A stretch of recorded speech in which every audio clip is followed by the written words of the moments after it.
And George, you have hit the button. Sorry, I didn't think I asked that question. Roger, Roger. The button is pressed, Okay, and it's still pressed, just good. in case you're curious. Depressed. What happens when you release it? Oh, let me see. Bounces. It's still red. Okay, gents, we're going to roll it in 5, 4.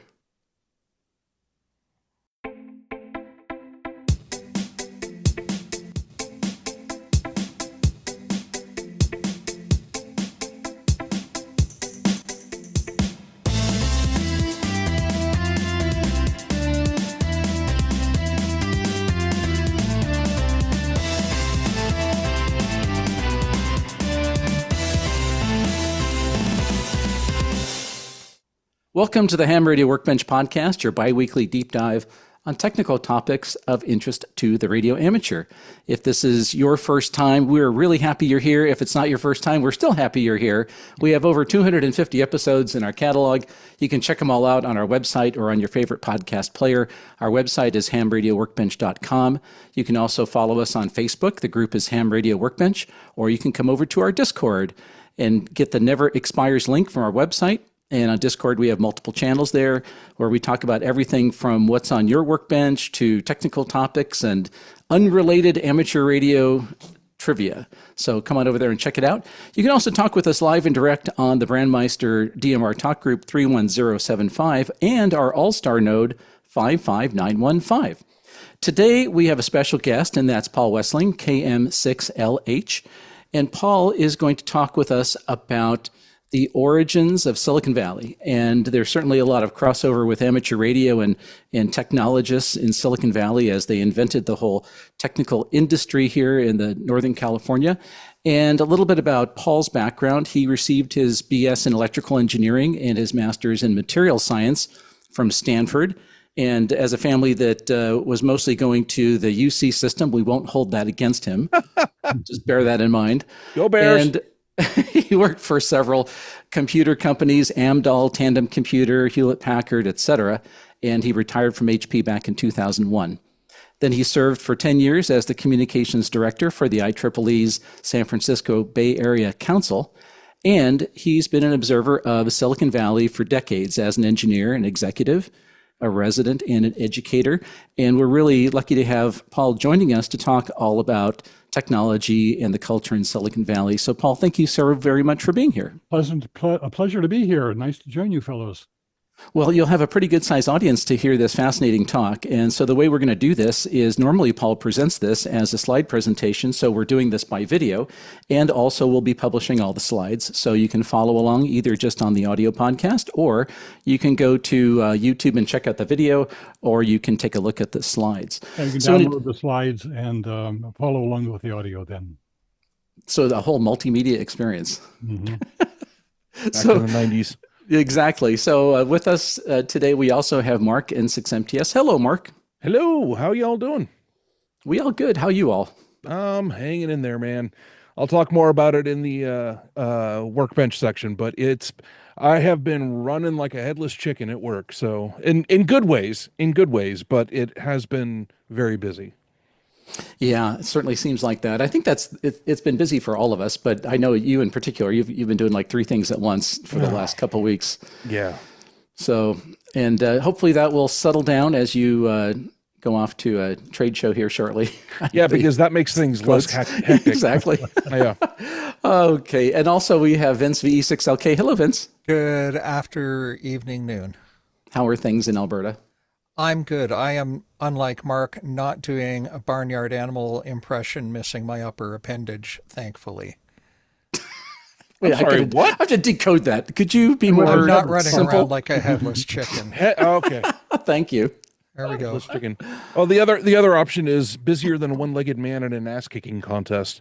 One-arm paper hanger with the hives. Yeah. All those things. Yeah, we kind of get it. Yeah. Yep. No, I'm kind of chill right now for a change, which is good. I've been playing with Awesome. a few new things, but I'll talk about that on the workbench. Very good. So we're going to take a round of what's on your workbench to start with here, as usual. And Paul, you are our guest of honor, and so we're going to start with you. So what is on your workbench? Well, let's see. I'll talk about my rigs. I've got a TS850, Kenwood TS850 for my main HF rig. And I've got a TS440 that I brought on my Boy Scout outings, which I may talk about a little bit more later. It's great for firing up from a battery and then throwing up a dipole or something in the trees. And then I've got an old glow-in-the-dark Swan 700 that I bring out every few years, and I like the sound of it. It's not as selective as the other gear, but I kind of like that idea, and it warms the room. So after a little while, it's pretty pleasant there. So yeah, the glowing tubes are something else. By the way, just sorry to interrupt, but since you mentioned Swan, I was tuning around. I think it was on 40 meters the other day, and I heard a Swan net. A Swan? I didn't know there was a Swan. Yeah, there's a Swan net, and they would take check-ins even if you don't have a Swan, so they're very open about it, I guess. But it was all about people who either collect Swans or radios from the same company, like Cubic Communications and Atlas, which is kind of a sister company or something from way back when. Built down in Oceanside, yes, in the late 60s or 70s, I guess. They go back a ways. They just tube finals. Everything else was transistorized. So it's pretty reliable, and it's kind of nice to have, and once in a while bring it up. And then I built a QRP rig at one point, a HF QRP rig, and I built an audio power amplifier. So I've done a lot of stuff. I'm basically an electronics engineer, but involved in electronics packaging. So I know how to solder and fix things and stuff like that. So. And then I've got my wife wouldn't let me put up a tower, so I've got a Cushcraft R7 vertical. Ooh. It's nice. I don't have to have any radials. I just have it up on the roof. And then I was sailing in the British Virgin Islands with my family. I chartered a sailboat, and so I hooked a Hustler antenna onto the railing and used that. I got a sked back into the Santa Clara Valley, and I talked to people in Ukraine and around Europe with that. So just 10 or 15 watts. So those are the kind of stuff I do, but I'm usually just on 40 and 20 meter voice. I've got a nice bencher paddle, but I'm no longer a CW operator, I guess. There's no allure to go back to operating CW? A good buddy of mine, I'll talk about him later, Rick, N6XI, sits there listening to 30, 40 word a minute CW, and he just chuckles and laughs. And then he gets his key out, and he's kicking it back. On the outings, on the Boy Scout outings, he'll be talking up and down the coast on CW. But he's in the Northern California Contest Club and others, so he sits in on those. And then my wife and I, less than a year ago, bought a cabin up in the Eastern Sierras. And so I'm thinking I might put an antenna up there. I've got to see about some other hams. I got a feeling we're in a valley and aren't going to get too much, going to be able to get out. But I might put something up there and operate, because I spend about a third of my time now up in the Eastern Sierra. So that's kind of what's been going on around my place, fixing a lot of things, and not too much building of equipment anymore. That was in the past, but I've put together preamps and other kinds of things back in my day. If you have a place up in the Sierras, it just asks for a small portable HF radio. I was going to go with a remote station. Well, I was getting that later. if it was a good location, that'd be good. I'm sort of on up a hillside a little bit above a small lake. And then the Sierras are just across the lake, and so I'm not going to get out that direction, I don't think. How high? I mean, if the lake's big enough, like what's the elevation off the horizon? Let's see. It's probably 30 degrees. It's a ways. I don't think I could get a reflection off of that, but NVIS might work up there. I could get other Sierra stations probably. Well, I think the real solution here is that you need to buy new property at the top of that hill. With a good internet connection. Our property actually goes up the hill, and then there's some rocks there that the great grandkids can climb on, and then it goes up into a place which is a hilltop, and there's the cable company has some cable going across there, so I might be able to actually string an antenna up there. That's a thought. Yeah. So I saw a presentation a while ago from a fellow VA7 Sierra Tango, and I'm going to provide a link to this in the show notes. And the presentation was all about high frequency terrain analysis. And he lives in a valley. He's partway up a hill, and the opposite side of that valley is a mile and a half from him. And he still has takeoff angles to Africa and Europe. It's all about the height above ground, the type of antenna, and location. But location is the third item. So a good HFTA might be in order to tell you what kind of antennas to put up at what height. Every site can work if your antennas are set up right. That was the key takeaway I had from that presentation. Go ahead. I'll have to look into this. That's fun. So that's kind of what my workbench is these days. Besides, I put on a new solar system on my house, and our PG&E company came out today and hooked up the meter. So that's going now, the final inspection, and then I can start generating electricity that all you guys can use in your spare time. Very good. So we want to report on how noisy your solar system is. I've read about that, and hopefully the inverters aren't going to be noisy, but I've read about that, and we'll see. I'll have to go with a sniffer and check it out.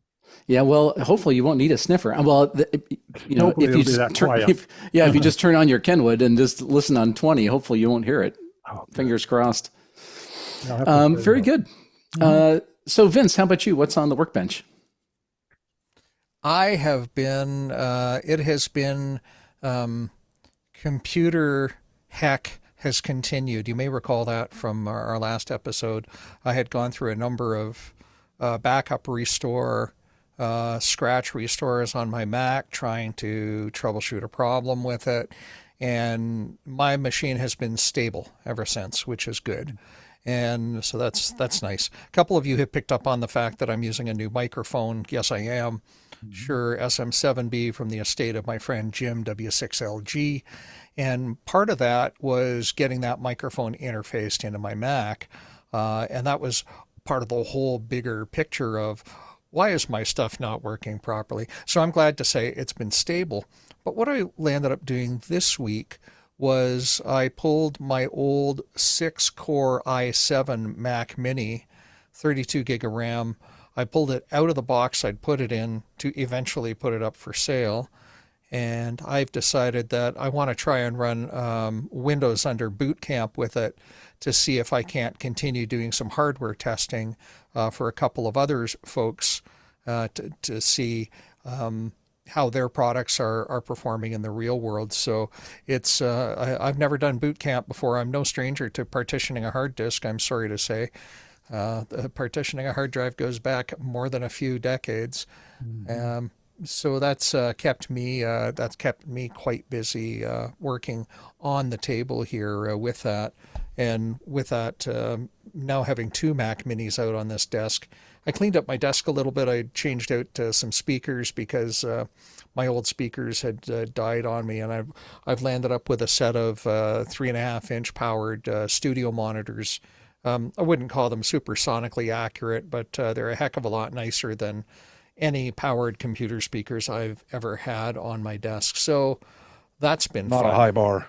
Yeah, it's not a high bar to overcome, that's for sure. I mean, I would have really loved the 5-inch Yamahas that I saw, but at an eye-watering just shy of 300 Canadian dollars each, and I'm not making money doing this. I'd really love to have some kick-ass bass that I can feel down in my backside, but it's not necessary, strictly speaking. So I'll save that cash for something else. Hey, I wanted to follow up. A couple of episodes ago, we talked about a few 3D print designs. And one that I just put on my bench recently was from a user on Maker World who goes by the handle RFT Design. His name is Ben KN4RFT. And what did I print of Ben's designs? I printed a stand for my Flex control knob and my Stream Deck. So it sits in a nice little unit on my table now, and it becomes kind of a little console. I pull it out from under the shelf when I want to use my Flex, and I slide it back in place when I don't. It makes my life quite simple in that respect. But anyway, Ben is a 3D designer commercially, and and he says to me via Discord chat, love listening to the show. Can you let the world know that I've got more than just this thing out here? So, Ben, here's my plug for you, buddy. Thank you. You've got 10 designs up on Maker World, and I know you're working on others. So I have put a link in the show notes to Ben's stuff on Maker World. Go take a look. They're incredibly well designed. They're very pretty pieces indeed. So that's been occupying a place of honor right front and center, right beside my computer with me on my desk. So that's been going on. Now, let me throw in a plus one on some of your. There's many interesting things there. One, the stand you made for the Stream Deck and the VFO knob. That's for the Flex radio. That's right? for my Flex, yeah. And for people who've never used a Flex before, you think like, well, it's all computer interface. Headset, mouse, and a big screen, and you could do that for sure, like 100%. But when you add the VFO knob and you add the Stream Deck, now you've got the tactile feel of a radio. Maybe the tactical feel of a radio too. Well, sure. It doesn't feel anything like a 599.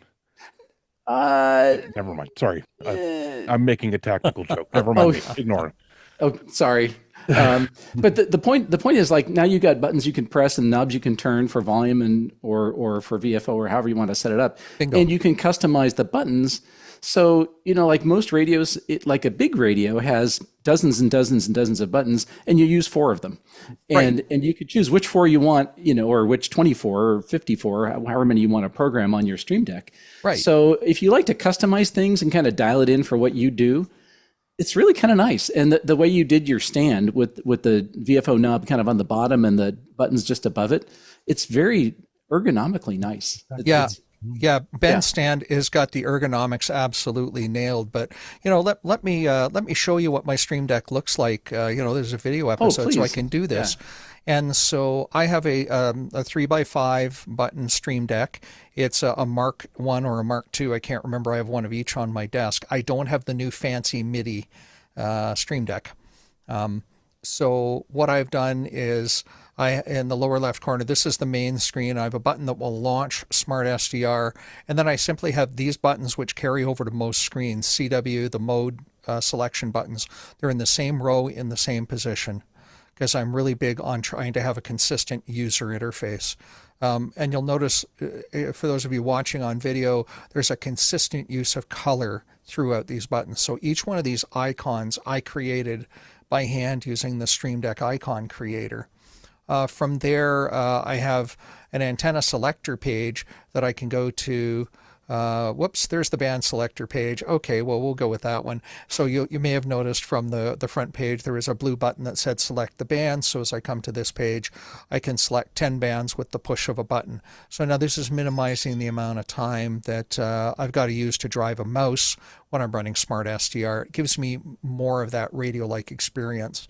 On this page, I've got my antenna control selections, and these again mimic the colors that I see in Smart SDR. The receive antenna is blue, the transmit antenna is red.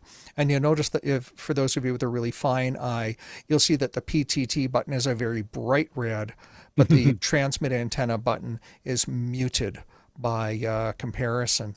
And then lastly, I wanted to build some filters so that I could one-touch choose filters without having to go click a mouse and wait for Smart SDR to respond to me, because I'm very impatient. So I couldn't figure out how in the Stream Deck button editing software that comes with the Stream Deck, it's free, how to create a filter. So I really geeked out, and I walked over to my whiteboard and I drew a square. And then I drew, I drew an X and a Y axis, and I drew a dotted line down the center. And well, what you see is the result of me drawing on my whiteboard with colored markers. I digitized it using a program called Microsoft Lens. This is a free camera download for all your smartphones. And what does Microsoft Lens do? It captures a whiteboard, a business card, a document. And oh, by the way, if you're a little crooked with that document, it'll straighten it out for you. And it does a really good job. More importantly, for those of you who take photos of documents, you know how big those are in your camera roll? They're 4 and 5 megabytes a piece. Well, the Microsoft Lens software saves that out as like a little 300 or 400 kilobit file. It distills that file down to you, so it simplifies the format. So I created these by writing on my whiteboard and taking a picture of it and then dragging and dropping it into the digitizer to create that button for my Stream Deck interface. So it made for a really, it makes for me what I think is a really ergonomic setup. I had configured all of those using Mac OS's Smart SDR version keyboard shortcuts to jump between bands. So I can arbitrarily pick a key on my keyboard as long as I've got the app in focus, and I can switch between bands. So I tap the 0 key and I'm at 80 meters. I tap the 9 key and I'm at 6 meters. And then I map that one-to-one in Stream Deck. I did a little write-up on that. I posted that in the Flex user community on flexesgroups.io because it was a solution I was looking for that I couldn't find. I was able to find some other ones using some more modern methods, let's say. So that's kind of that whole Stream Deck and Flex radio piece. And kind of related to that, I have rediscovered FT8. Now, we know that Vince got bored with FT8 in 2 or 3 weeks when it first came out, because I played with it for a while and I went, yeah, this is fun, but I moved on to something else. Now, why is it fun again for me all of a sudden? Smart SDR for Mac is why it's fun, because it's bloody integrated. Mark is touching his nose saying, Vince, you're right on. It is perfectly integrated in with it, and I can click on the FT8 mode and it brings up a little FT8 window, and all of a sudden I find myself chasing guys in Africa and in Fiji and in, it's like shooting fish in a barrel. I hate to say it. It's easy. It's fun. Sorry, guys. Sorry, lovers of FT8. There's not a lot of challenge in it for me personally. There might be for you. That's great. But it certainly is fun. So I've been finding myself, if I've got 5 minutes to spare through the day, I'll fire up FT8 and, see what contacts I can make with my rather typical poor antennas. So FT8 is a great mode for people who play games in story mode. Right. Right. I don't necessarily want the challenge. I want the activity and the escape and the success. That's a really good way to put it, Mark. I'll give you a challenge angle to that. So I was listening to DX Mentor podcast with Bill Salyer, and I observed, listening to several episodes, that his guests are talking about, I worked, blah, blah, blah, blah island during the DXpedition on FT8. And I'm thinking, I bet that's the only way they worked them. So I think on the challenge side, there's cases where it's really hard to work some of these stations sideband or even CW, but they're getting through on FT8. Yeah. Oh yeah, absolutely. Yeah, for sure. So is that in survival mode? On a DXpedition, it's at least standard mode. It's not story mode. Let's put it that way. Yeah. Well, is it rat chewing? No, obviously it's not. Is it real contesting? Is it a challenge? Yeah, it's certainly efficient. And so when you're the DXpedition and you want to rack up as many contacts as you can, FT8, especially in DXpedition mode, where it's doing multiple FT8 conversations simultaneously, that you can rack up some contacts. I think it's a legit DXpedition mode for the chaser, because if you're like a lot of us where you've got like a subpar antenna, if you got the 200-foot tower and the 18-element 40-meter beam, then you don't need this. But if you're like most of us where you got a wire or, sorry, Paul, a vertical, then, equally bad in all directions. Right. So, in that case, when you're trying to work, south, Sheep's Guts Island or whatever it is, that may be the only way to do it, and it's better than, screaming into the mic and not having a prayer. Yeah. Yeah. So So Anyway, I'm definitely not an FT8 hater. I love it. no, That's one of the features that I love about Marcus's Smart SDR for Mac. I use it on my phone all the time, right? So like if you get the Smart SDR for your iPhone, I've never spoken. I've never had a voice contact on my phone. All the contacts I've done on my phone have been FT8, and I think it's wonderful. Mhm. So, like I say, I've rediscovered kind of the fun of FT8, and I don't know when I'm going to go away from it, but I'll just ride the wave, right? It's a hobby of 1,000 hobbies, and like I tell people when I'm proctoring their exams and they've just passed, it's a hobby of 1,000 hobbies. Follow your heart and have some fun, Yeah. right? So, hey, lastly, one of the things I needed to do in my shack was I needed to get my 2 outdoor antennas, and I run 2 end-fed two end-fed random wire antennas. One of them is a W3EDP style, and the other one's just simply a 70-foot with a 17-foot counterpoise. They're both fed with a 9-to-1, and I just recently made sure that both had a 9-to-1 because one of them had a 4-to-1, and it was going through my desktop tuner. But I wanted to route both of those antennas to both ports on my Flex, but I also wanted to be able to route one of those antennas through the tuner for when I put a QRP rig on the table that doesn't have a tuner built in. So that also meant I wanted a bypass mode for the tuner that wasn't for the Flex, that was for a spare radio. And I happen to have a 2-port and a 3-port switch from Diamond in my collection. Now, Diamond makes great switches, by the way. Here's something I haven't talked about like ever. We all buy Daiwa switches, and we all buy, who are the guys that make the big 4-way switches? Alpha Delta. Alpha Delta. Alpha Delta switches are really good. Daiwa switches are kind of okay. Don't hate me for saying that. Diamond switches are really good. And Diamond switches are rated up to 500 megahertz too, which is why I like them and why I use them. That way I don't have to think about what my attenuation is going to be at UHF if I throw an old switch in the mix. And oh, by the way, the knockoffs that you see on the market that look like a Diamond switch, we carry those in the candy store. I have pulled both apart. There is a significant construction difference in them. Just spend the money on the Diamond switch. Buy once, cry once. Anyway, I had to figure out all this routing. And you would think with 5 goes intos and 2 goes outas, and 2 antennas and 4 radios that I might have to try and figure this out a little bit. So once again, I went to the whiteboard and I had to sketch it out, and it took me 20 minutes to draw out this little, to logic it out, right? It took me 20 flippin' minutes. But I then took and I did another drawing up on draw.io. So I'm starting to document my shack as I go. And if somebody wants to come and sit in my shack and use it, I also took some time to label it. I posted a video about that and I showed that.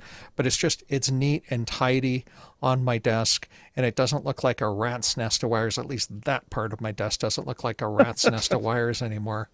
So, hey, that's, George, what I've had on the go around here. It's been pretty slow. Sounds like it, Duffer. I know, right?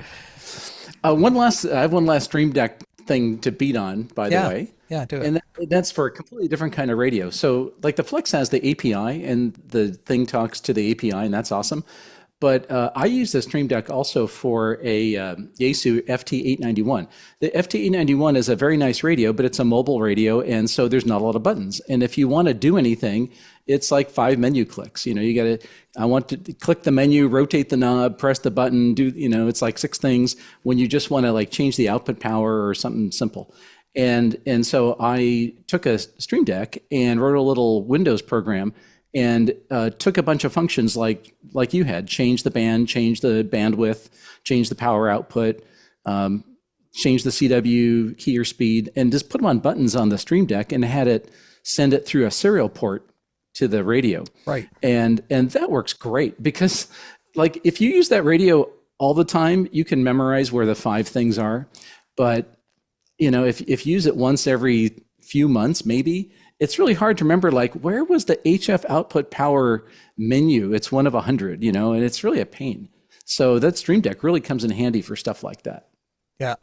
Yeah, and the Stream Deck is great, and it's a wonderful addition to a shack where you need a little bit of automation just to help out a little bit with something that you do repeatedly from an obscure function that you can't remember. So allegedly there's a way now that I can do some MIDI stuff with an old Stream Deck. I'm starting to dig into that based on some items I read from Bill N3CDY. I hope I got that right, from the Flex user community. And so that will allow me perhaps with buttons to go up and down and control things like the slider on my AGC without actually spending money on a new Stream Deck with knobs. So yeah, all kinds of fun you can do with Stream Decks. I love it. I have two on my desk. Very good. Mark, what's on the bench? Well, I mentioned earlier about how things have been busy at work. It's been a good kind of busy. Since our last episode, I think I might have mentioned on the last episode. Anyway, one of my products, the Common Mode Current Choke Test Rig, got reviewed by Hayden. Yeah, a YouTuber down in Australia, and I woke up that morning to like 15 orders sitting in my inbox. Just as I woke up, that was that. And since then, I have sold over 100 Common Mode Current Choke Test Rigs. Mm-hmm. So Hayden, if you want to review any of my products anytime, my friend, just warn me first, please. By the way, quick shout out to Hayden. So he has a YouTube channel called Ham Radio DX. Yeah. And he's got a lot of really good videos, and awesome videos. He's very sharp. I mean, he knows a lot of stuff, and so he's really worth listening to. So he did a whole lot of videos in the last year about VHF, UHF, SHF operating in particular, which I thought were really great. So Hayden's a really cool guy and really good YouTube content. Please continue. Yes. Brilliant. Well, except for the one lapse of judgment where he reviewed one of my products. So. But no, seriously. Say again, Paul? You might make another mistake someday. That's right. I know. I can hope, right? But it's been a real challenge keeping up with sales. So the problem is that I have all the parts to make more Common Mode Current Choke Test Rig kits, but they haven't been stuffed into bags. And the people that I hire, that I have work for me that do that sort of thing, they have been sick and unavailable because of family wackiness and various other things. And so like they've only been in for a few hours over the last several weeks, and we've just barely been able to keep up with orders. In fact, I'm out of Common Mode Current Choke Test Rigs right now. We need to go stuff more parts in bags, and I leave tomorrow morning for Hamcation. So it's going to be a while until that happens. So thank you, Hayden. If you are a customer of mine and you've bought something from me and it's a few days delayed, I apologize. It is a good for me reason.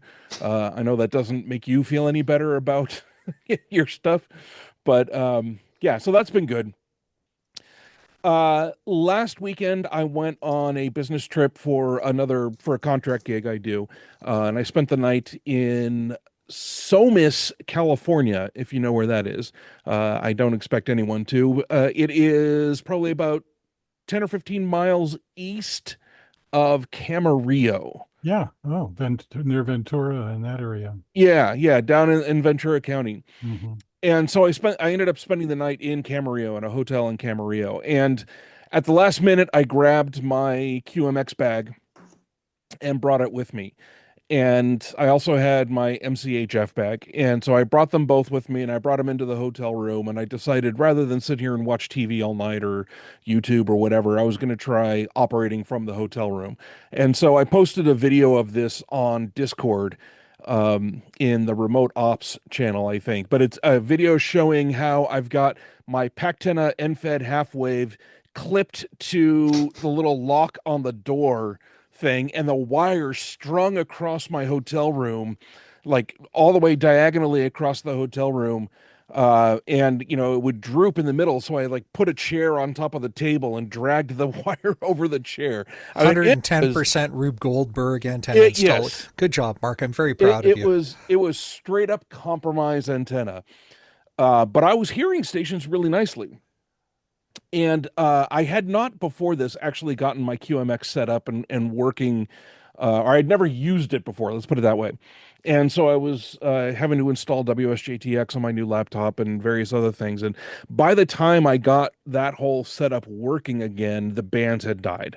It was only a 20-meter antenna. I could hear things on 40 meters, but I couldn't transmit into 40 meters. The SWR was just terrible. And so I wasn't actually able to do anything with the QMX, and I'm bummed about that. But I did put the MCHF on. I tried making some voice contacts. Oh, I did make some voice contacts. So I ended up making 2 contacts from my hotel room using the microphone on my MCHF, so sideband on the MCHF. And that worked, and I was able to make 2 contacts, and that made me happy. Turns out, I learned on this trip that QMX wires its microphone differently than the MCHF and a lot of other small. Yes, they do. The tip and the ring are reversed. Exactly. So the QMX has microphone on ring and PTT on tip, and then shield as a shared ground. The MCHF and the other ones have it backwards. So microphone is on tip, PTT is on shield. And so, friend of the show, was it K6ARK, or ARA? I always get those 2 mixed up. I'm sorry, guys. One of them K6ARK, that's Adam's design you're holding. This is Adam's design. Okay. So it's a little tiny 3D printed case for a microphone. And he's got it posted on Thingiverse or printables or whatever. You stick an electric microphone element in there, you put a button on the side, and then a 3.5 millimeter socket on the other side, wire it all up inside. And the thing is 1.25 inches long by like 3/8 of an inch, maybe half an inch square on the thing. So it's kind of this small, but long and squarish. It's about half the size of the average pinky finger. Yeah, that's about right. Typical dongle. Anyway, and so I've printed up some of these, but I have an MCHF, which is wired one way, and I have a QMX that is wired the other way. And so when I printed these, I modified them and wrote on the side in the 3D print using my spiffy multicolor 3D printer now, which one is which. So now I have one of those little mics that says QMX and one of those little mics that says MCHF. Damn, I mean, all I did with mine, Mark, was I wrote on painter's tape with a crayon and wrapped it around it. I mean, I did a slightly better job than that, but you're making me look bad. That's a fantastic idea, is to 3D print the name on it. Yeah, so this was mostly an excuse to figure out how to do this, because I've seen people take an STL file, which is the output of your CAM process, right? So we've designed something in free or like FreeCAD or OpenSCAD or Tinkercad or whatever. Yeah, whatever. And they have their own native raw format. And then you export that to an STL file or a 3MF file, and that is what you use for manufacturing. But those files are already pre-rendered into all the triangles and everything. And so they're not easy to modify is the point. And so one of the things I did is I pulled this model, this STL file, into FreeCAD and learned how to modify it there. So I've actually been doing that because the 3.5 millimeter sockets I have are a different size than the one he built them for. So I had to go into the model and widen the holes and make them a little bit bigger. But it also turns out that the Bamboo Studio that I use for slicing for my bamboo, you can print text on a surface in Bamboo Studio. You don't even need Open FreeCAD for that. Oh, you don't is that need, ever nice? Yeah. So Bamboo will let you do that natively. So anyway, all of this is by way of saying that I have been playing with 3D modeling and modifying or what do they call it? Remixing other people's models and things like that. So that has been good. Hey, by the way, before you move on from that, yeah, I was looking to make a really tiny portable station to lug around. Another long story. But Yeah. the problem is, like the KX2, for instance, which is the particular radio I was going to play with, the microphone, by the time you look at the size of the microphone and the coiled cord that's attached to it, the volume of space that takes up is about the same amount of space as the whole radio. Yeah. And I would love to have a mic that size. Yeah. And you know, I would buy one if you had one. I think ARK sells them. Like, I don't think you need to buy them as a complete thing. Adam sells them as a complete kit on Amazon. I will post a link of that to the show Thank notes. Yes, that's for the same reason. I keep one of those in my KX2 kit, along with a TRS cable, and then I keep the QMX mic in my QMX kit, and I can use any TRS cable because the microphones are wired differently. Yeah. Cool. So that's been fun. And then today, literally, like when we started, while we were doing the first part of this podcast, I have been printing a case for the next project I'm going to talk about.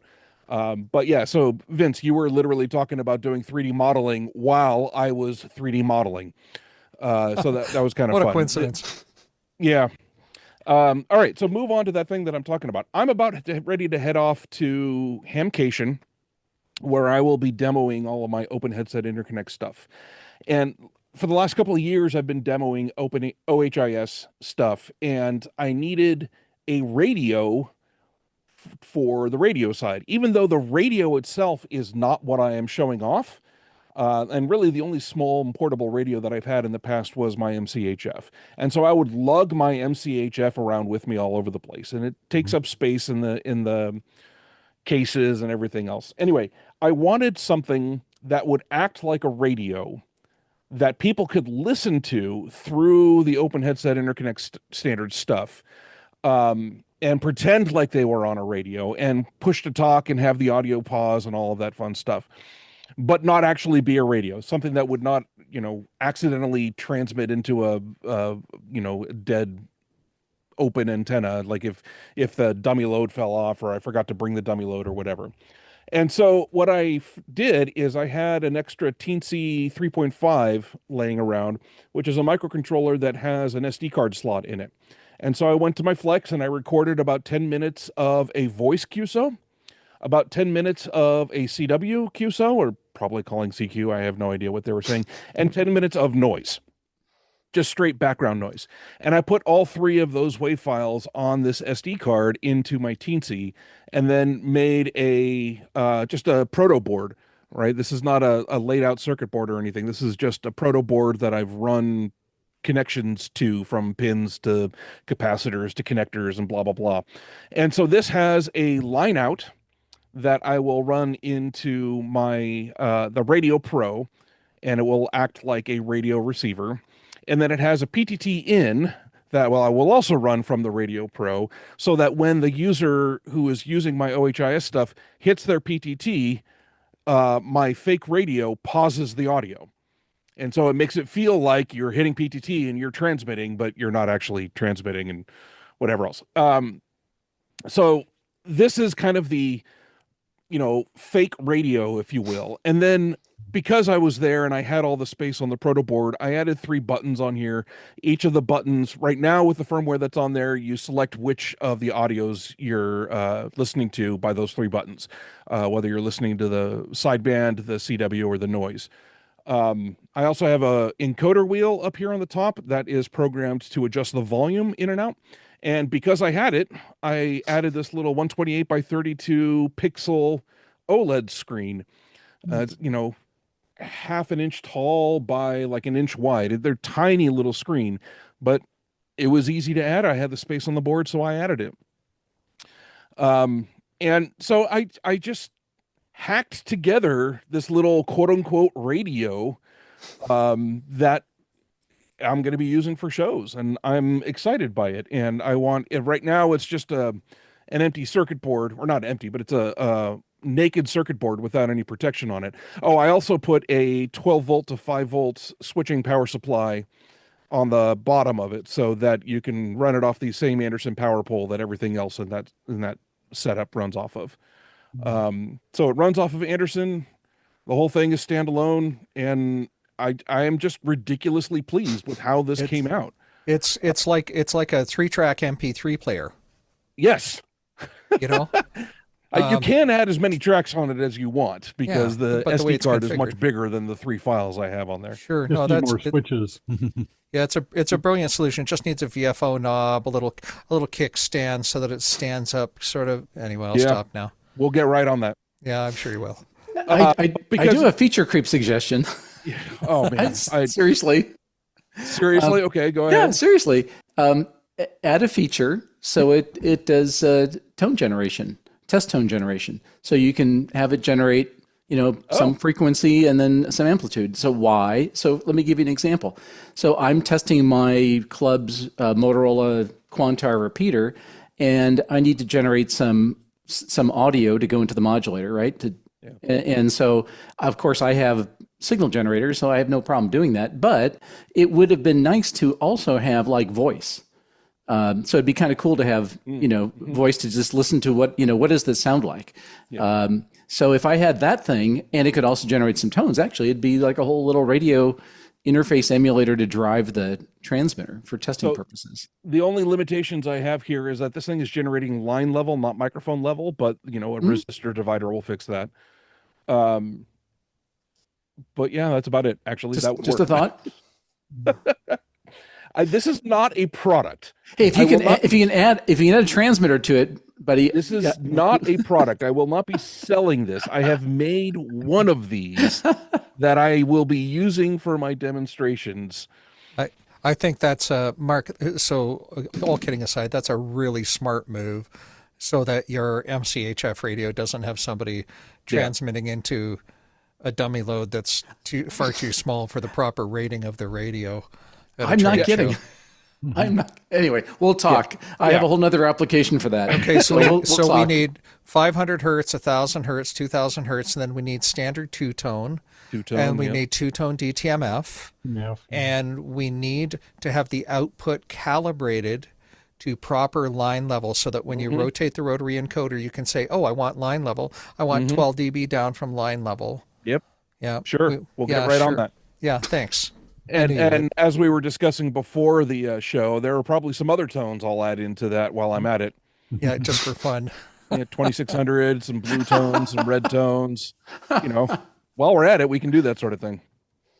Anything else on the bench? Not on the bench, but the one last thing I'm going to talk about. So I've been working on Haliki and Netgear, and I think I talked about those in the last episode. Haliki MIDI is completely released. Netgear is completely released. It's working with SmartLink and everything else. So those are available. Haliki is on the electronics.halibut.com website. Netgear is at netgear.radio. It is a software-based iambic keyer program that you run on your computer. It talks to Haliki or Linovations or any of the other MIDI-based Morse key interfaces on one side, and then it talks directly to your Flex radio over the network on the other side. And so all of that is up and running.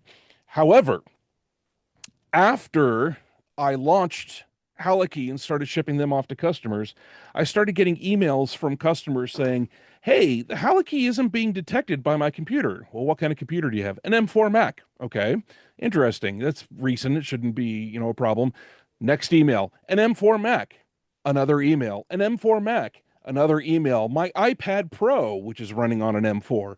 And apparently, the M4 silicon is way more sensitive or strict about USB negotiation timing. And so all of these M4 Macs, and this is what Vince was talking about while he was mentioning earlier about helping people test out products or whatever. He's got an M4 Mac and he was helping me out on this. The M4, specifically the chip, not the operating system, the chip, is very specific about its timing requirements. And Haliki software had the tiny USB library debug option turned on. And as soon as I turned off the debug option, it started working fine. So my theory is that the debug option was just taking too long. It was spending too much time logging out what was going on, that caused it to take too long to negotiate USB, which was causing the M4 to freak out and not negotiate. Like, it wouldn't even show up in the operating system. The operating system never even noticed that you plugged something in. It was like the hardware level that was generating errors. Mm-hmm. It was the weirdest thing. I did all of my testing on an M1 Mac Mini, which is why I didn't find this.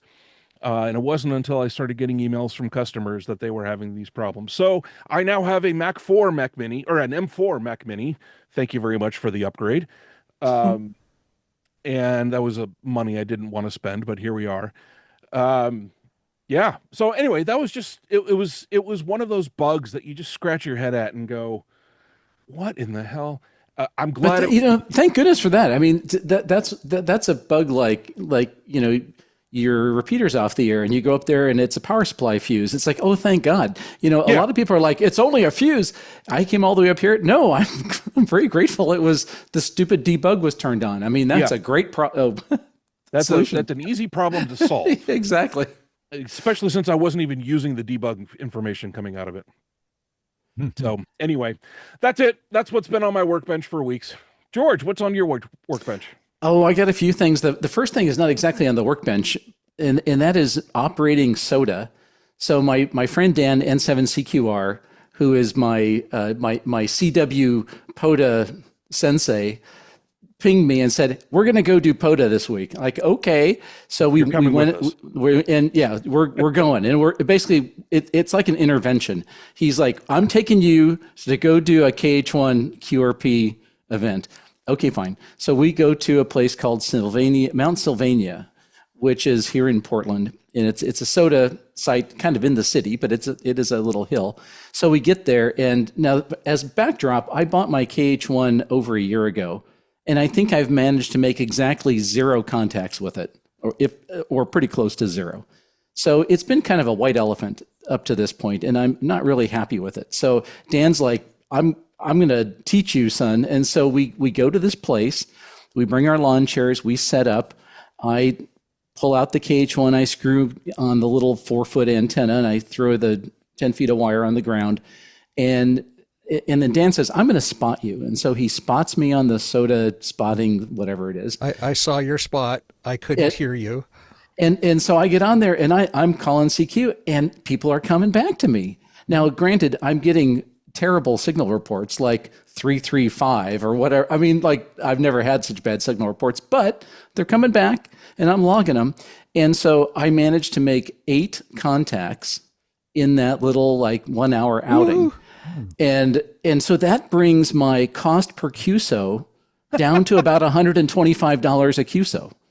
So we're going in the right direction. You're doing well. And I told Dan, I said, my goal, my personal best, I'm trying to get under $100 a contact, and we're on our way. Well, mathematically speaking, if you get 8 more contacts, you'll be there because it's a logarithmic curve, right? Because if you spent $2,000 on the radio, just supposing, your first contact, it's $2,000. Your second contact, they're $1,000 each. The third contact is, $700 each or whatever. And it's a log curve as it falls down.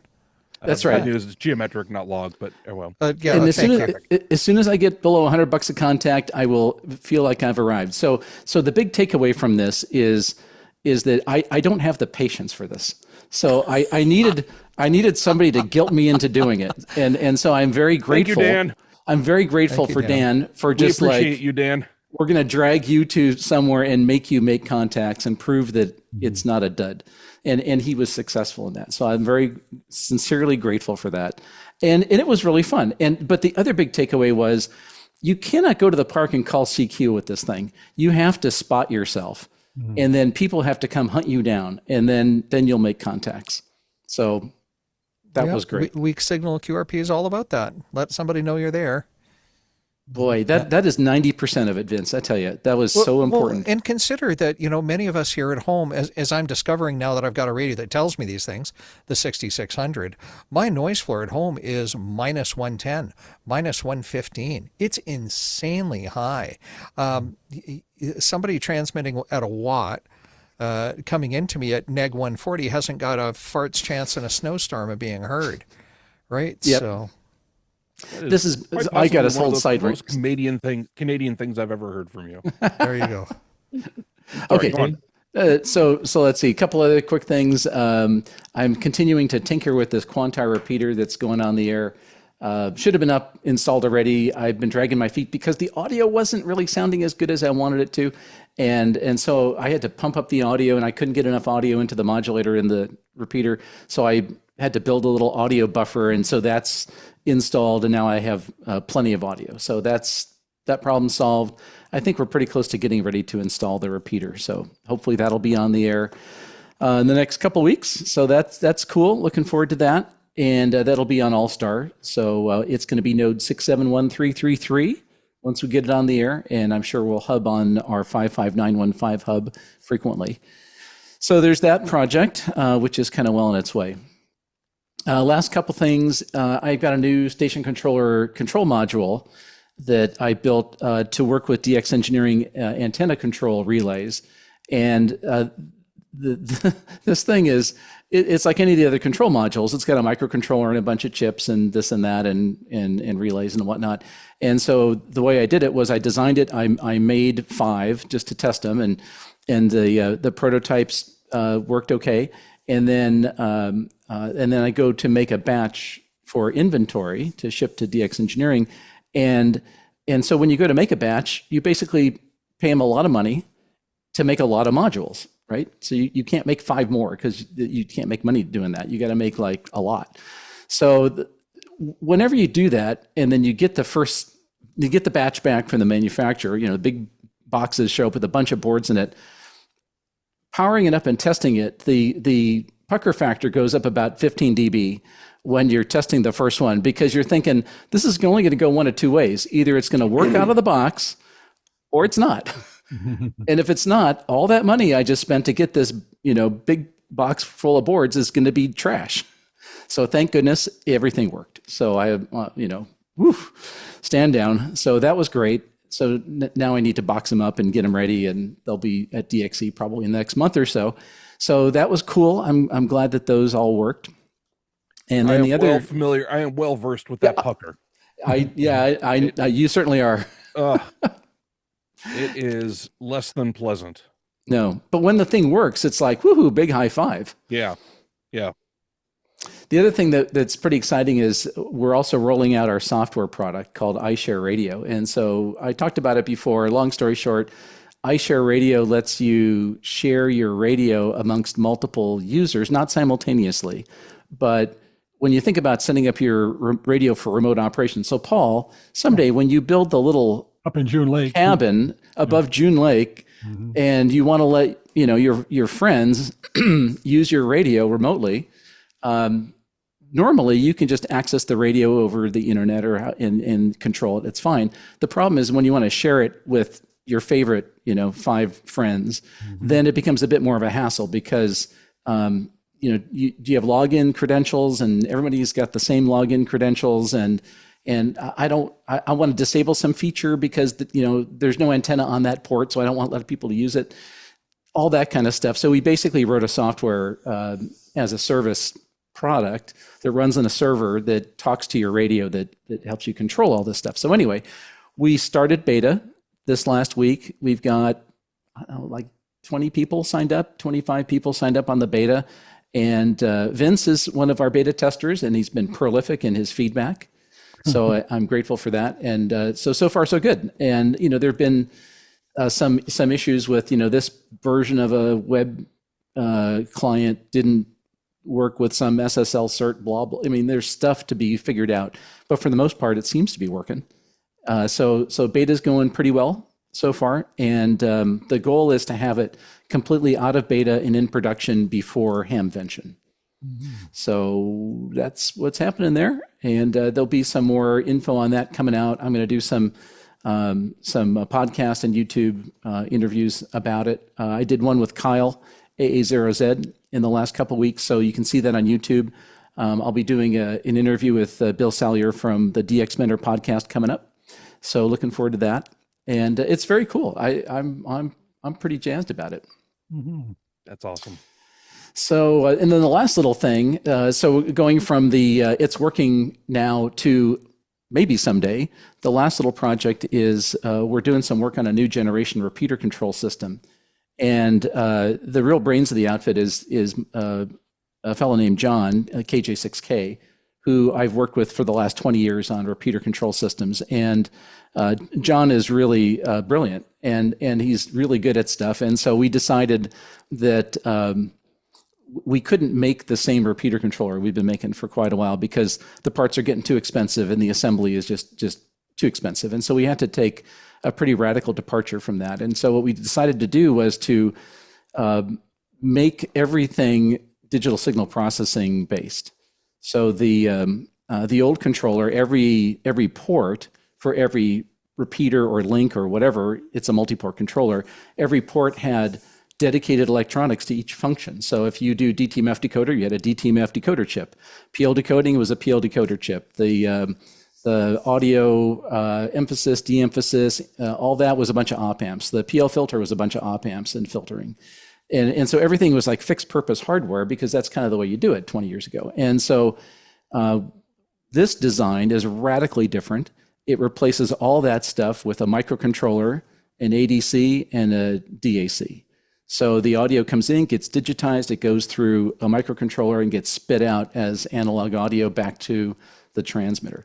So all of the audio processing functions, the baseband audio is all done digitally. All of the mixing is done digitally. All the gain, everything is done digitally. And plus we're adding features like we didn't have like an AGC, we didn't have squelch built in. So there's some things we're adding to it on top of the base capability. So this has been kind of a pipe dream for the last couple of years, and John and I have been going back and forth on the feasibility and what parts to use and all that. And so just this week, I saw he got 2 channels of baseband signal processing basically working. So it's able to take in audio and spit out audio and mute, and he's decoding DTMF, and so things are starting to work. So there's a lot of work to go to actually go from like, hey, it worked on the bench to I'd give it to somebody. I mean, there's a long way between here and there, but it's very, very positive. And I'll talk more about it as we get into it because it's a very interesting project. And the whole purpose of this is to drive the cost and the form factor down. So the old controllers were getting very expensive for parts cost, assembly costs, just a bunch of things. And we're trying to drive that cost down significantly.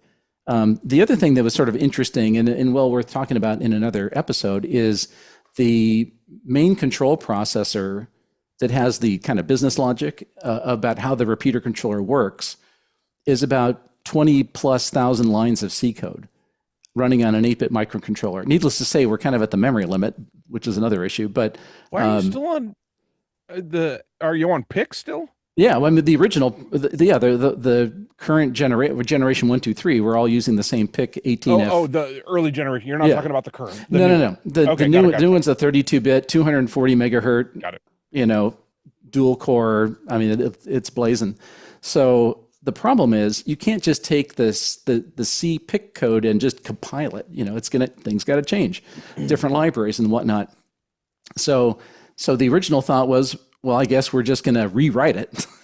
And so you can imagine, well, I'm just going to rewrite 20,000 lines of code.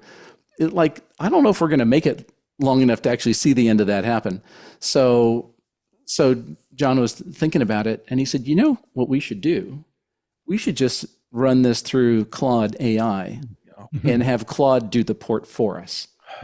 And we don't know... George. We don't know if it's going to work or not. We don't know if it's going to be, what. I mean, now, the problem is if you just port it by hand, it's not going to work, and you're going to have to tick off a problem after another, right? But with something like Claude, you have a running chance. Now, I don't know if we're going to convert a module at a time or the whole bloody thing. I have no idea. But we're going to give that a try. So I think if we're at all successful at that, that means that the project will probably come together. But if we don't do that, it's never going to happen. So Paul, I'm very curious as a Silicon Valley observer, these many years, what are your thoughts about that sort of thing? Boy, I think it'd be worth throwing it at Claude. I've used that for a few things. I use Perplexity. Don't use them too seriously, but for research and stuff, it's great. I'm supposed to be writing a Silicon Valley book to go along with my lecture, which I'm deficient on. But I figure if I write the module and then pop it into Claude, it ought to give me back some other things I didn't think about. I can maybe incorporate it. I've got a library of probably 40 history books here on Silicon Valley and all that stuff. And so the biggest problem in writing my book is it's easy when you make a talk, when you give a talk, because you can say, yeah, I remember this said this. Now I've got to find all the citations. So that's the problem with writing a book, is you've got to go back and document it all. So Claude could help me with that too. Oh, that's pretty cool. I've been playing with ChatGPT for some Arduino code stuff, and that has been surprisingly good. And everything I've asked it, it gave me functionally correct code. However, I finally found it like not being useful, where I asked it for an interface to this Quantar repeater that I'm working on. So I said, ChatGPT, what pins should I use to get flat audio in and out of the Quantar? And it came back and said, pin 5, 7, and 19 or whatever it was. And then I looked at the data sheet for the connector that it talked about, and it was like the 5-volt power pin was the one that they said audio out was. And it's like, ChatGPT, this can't be right. And then it came back and said, oh, sorry, I made a mistake. So, double check. Yeah. So I had several examples of C code that was completely correct. And then this one stupid thing that's really documentation oriented, it completely whiffed it. And it wasn't like, I'm not sure. It just came back and said, here's the right pins. And it's like, no, they're not. That's the problem with AI as it is currently. It'll get better, but right now it will very confidently give you the completely wrong answer. Yes. And then apologize for screwing up. Only if you call it out. Exactly. And that is the problem, is that if you are trusting the information you get from this thing, you are going to get bitten. You got to be smart enough to ask the right questions or say, are you sure about that? Oh, interesting. Yeah. Well, we're having a lot of fun with it. AI as a Silicon Valley thing goes. I'll maybe make a talk on that someday, but I'm working with Anthropic and with NVIDIA. I've been over there to their place a couple of times. So it's exciting here in the Valley. There's a lot of traffic, a lot of people moving around. Oh, yeah. Well, hopefully keep staying that way. So we're going to take a break. When we come back, Paul is going to tell us all about Silicon Valley. Stay tuned. We'll be right back. So, Paul, tell us all about the origins of Silicon Valley. Boy, that's a big story, and I'm going to enjoy talking about it. When you leave this podcast, you're going to have a good feeling for how ham radio was a key startup for what became Silicon Valley in about 1981. We'll call it Silicon Valley, but it wasn't called that for a long time. I'm a Silicon Valley engineer, double E, and then a master's in material science. And I always worked at Silicon Valley companies. I started at Linkert Electric. Maybe some of you know about that Belmont company that was part of General Telephone and Electric, GTE. And we made multiplex systems. We'd multiplex 24 phone conversations onto a microwave signal and bounce it off of mountains and run it through repeaters and things. And so Southern Pacific was paying an inordinate amount of money for Watts lines from AT&T back in the 60s. And they thought, we've got this right of way all the way down Central California. Let's put in microwave. We'll have our own telephone system. So we built most of that system and ran the microwave stuff. And so they eventually sold it off and it became Sprint. And the SPR in Sprint is Southern Pacific Railroad. So probably something you didn't know. So SPR, Sprint. Anyway, I spent a few years there, started working then more in Silicon Valley companies on disk drives and computer systems and so on. But my career focus was electronics packaging. Designers would try to make things work, and my job very often was to find out how they would fail. Because we wanted to avoid warranty costs and that kind of thing, make sure they were solid before they went out. And I became a ham in the early 90s and went on the air, and I'll give you more about that later on. But when I retired in 2001, basically. I got a golden handshake from Hewlett Packard from Carly Fiorina saying, take this money and go enjoy yourself. So I started studying a little bit more about the history of radio in the Bay Area, San Francisco Bay Area. And so I knew a little bit about it. We have a ham get together called Radio Fest down in Monterey, California. And in about 2012, they said, well, could you give a 15 or 20-minute talk on what you found out about how ham radio kind of developed into what became Silicon Valley? I thought, sure, I can do that. And so I gave a little talk there. The other speaker was Joel Harrison, ARRL past president at the time. We had a nice little session there and talked about that. So I took an interest in that and developed a longer talk. And then I gave it in 2014 at the ARRL Centennial Conference in Hartford, Connecticut. And met some people there that I got to know. And anyway, that was a fun chance to sort of reprise that talk. And I did some more research and expanded the talk, and now I give it around the world. I've given it in London and up in Toronto and Malaysia. I'm headed for Japan in April to talk about it. And at a lot of universities, Stanford Historical Society, we had about 400 people attending, filled the conference room. They had about 100 on the wait list. So there was a lot of demand there. And then at a lot of universities, I gave it a couple of years ago to Ohio State, Michigan, University of Michigan, Lehigh, Purdue, around this area, UC Davis, and the various ham groups, and got some, I every time I go to one of these things, I get good stories that I can add in. And so I've got about 4 hours. I hope you've got the time. 4 hours of stories. I'm going to just tell you a few. Have you listened to the show before? Not a problem. I've noticed that. So midnight. But the point is, you can download the slides. The link is there at the bottom of the podcast, and follow along on some of these. And I've also got links to a couple of the talks. The one I gave at Stanford is nicely edited, I thought. Gives you a good background. And then I gave one to the West Valley Amateur Radio Association a couple of years ago.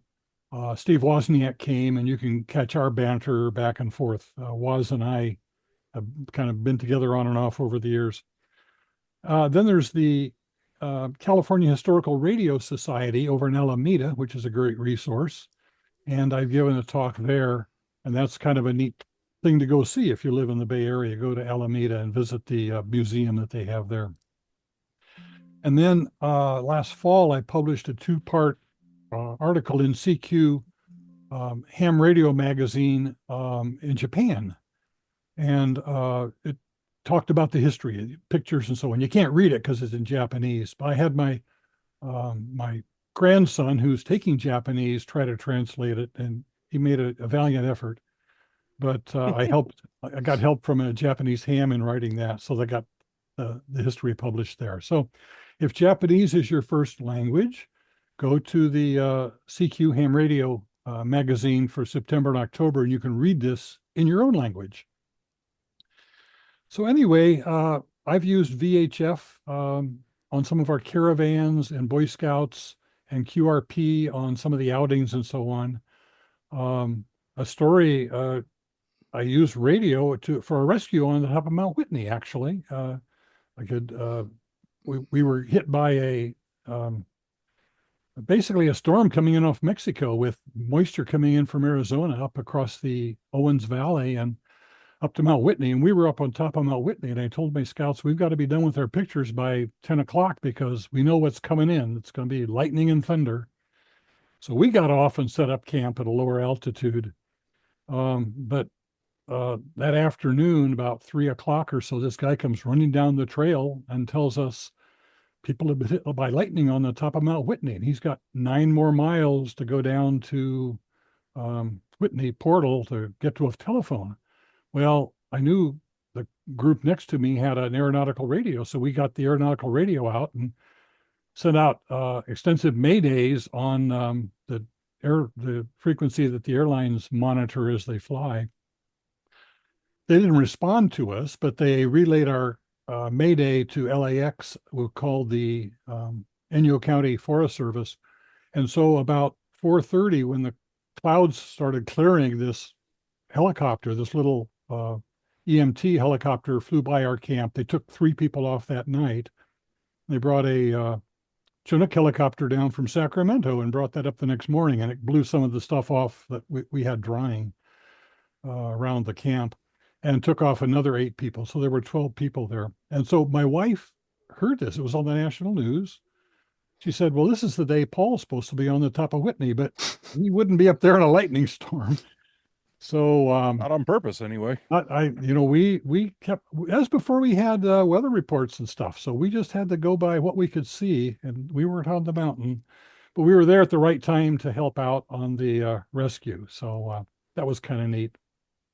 There's a backcountry protocol that we've used in the backcountry on VHF, where at certain times of the day you tune in on the calling frequency and say you're there. So if somebody needs a relay and there's no repeaters around, you can sometimes get to somebody who can relay out and get you help if you need it. A good way to keep in touch. We sort of used that on a hike on the Pacific Crest Trail up in the Marble Mountains.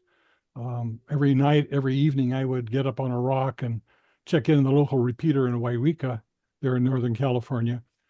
And every night I'd talk to these old guys. And when we got out, we got together with them for pizza on a Saturday at lunchtime. So radio is a fun hobby to be involved in. So, and you may see this Olympic torch back here in the background. This is an Olympic week.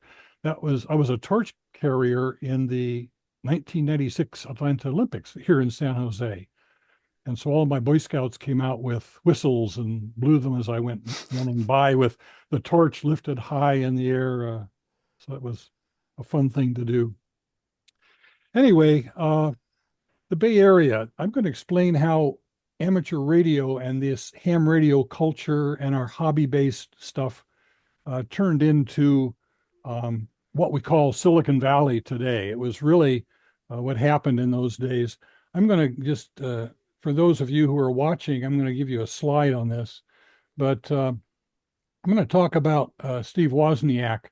And he, back in the, I guess this must have been the 80s, he was building this computer. He'd found a 6502 microprocessor that he could buy for $20. And he could then use the Motorola peripheral chips, and he built this computer with it. And he wanted to give it to his friends. He didn't want to sell it. He just wanted them to have the schematics and firmware. And so he pitched it to the Homebrew Computer Club because he wanted to kind of extend the hobby, just help the other people with it, kind of like we do in ham radio. And so a couple of years ago when we were talking, he says, well, radio was so important a part of my life. He says, if I hadn't been a ham, I don't know if I would have ever got to Apple. And so what he said was, when he was 10 years old, he put together his first ham radio kit, learn how to solder, learn how to do things right, follow the rules, learn the schematics. And then a little bit later, he was making blue boxes. You know what those are, DTMF coders for supervisory control on the phone system. He didn't have to go to jail for that. He was probably in high school at the time. But he was just kind of a hobbyist, having fun with that stuff. You remember that, he was Mark? a freshman in college at the time. Was he? Okay. Yeah. Yeah, that's about right, because he was going to UC Berkeley in his first year of college there.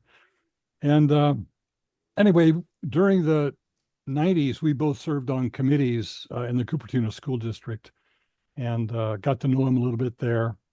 And then when I gave my West Valley ARA talk, he came and gave us kind of his impression of ham radio and technology and things like that. So it was kind of fun to be able to talk to him and get his take on things.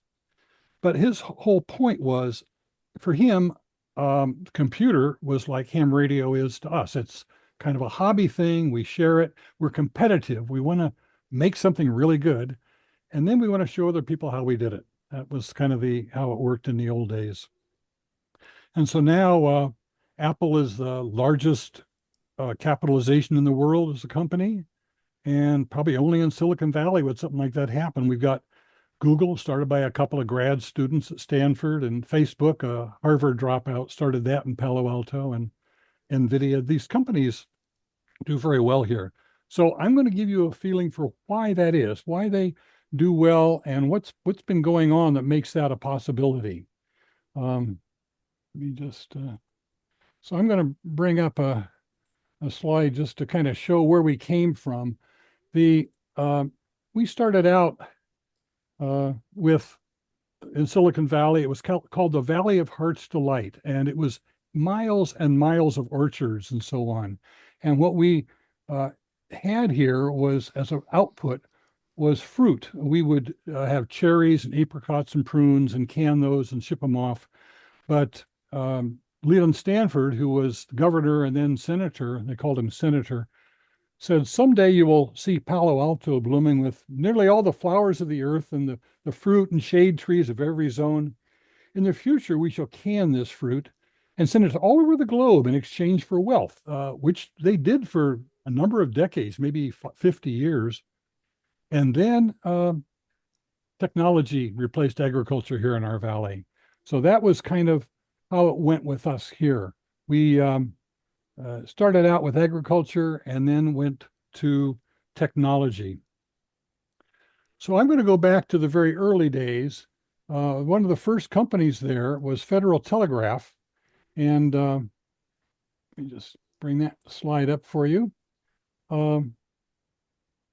Federal Telegraph was formed in 1909 by Cyril Elwell. And he was a Stanford grad.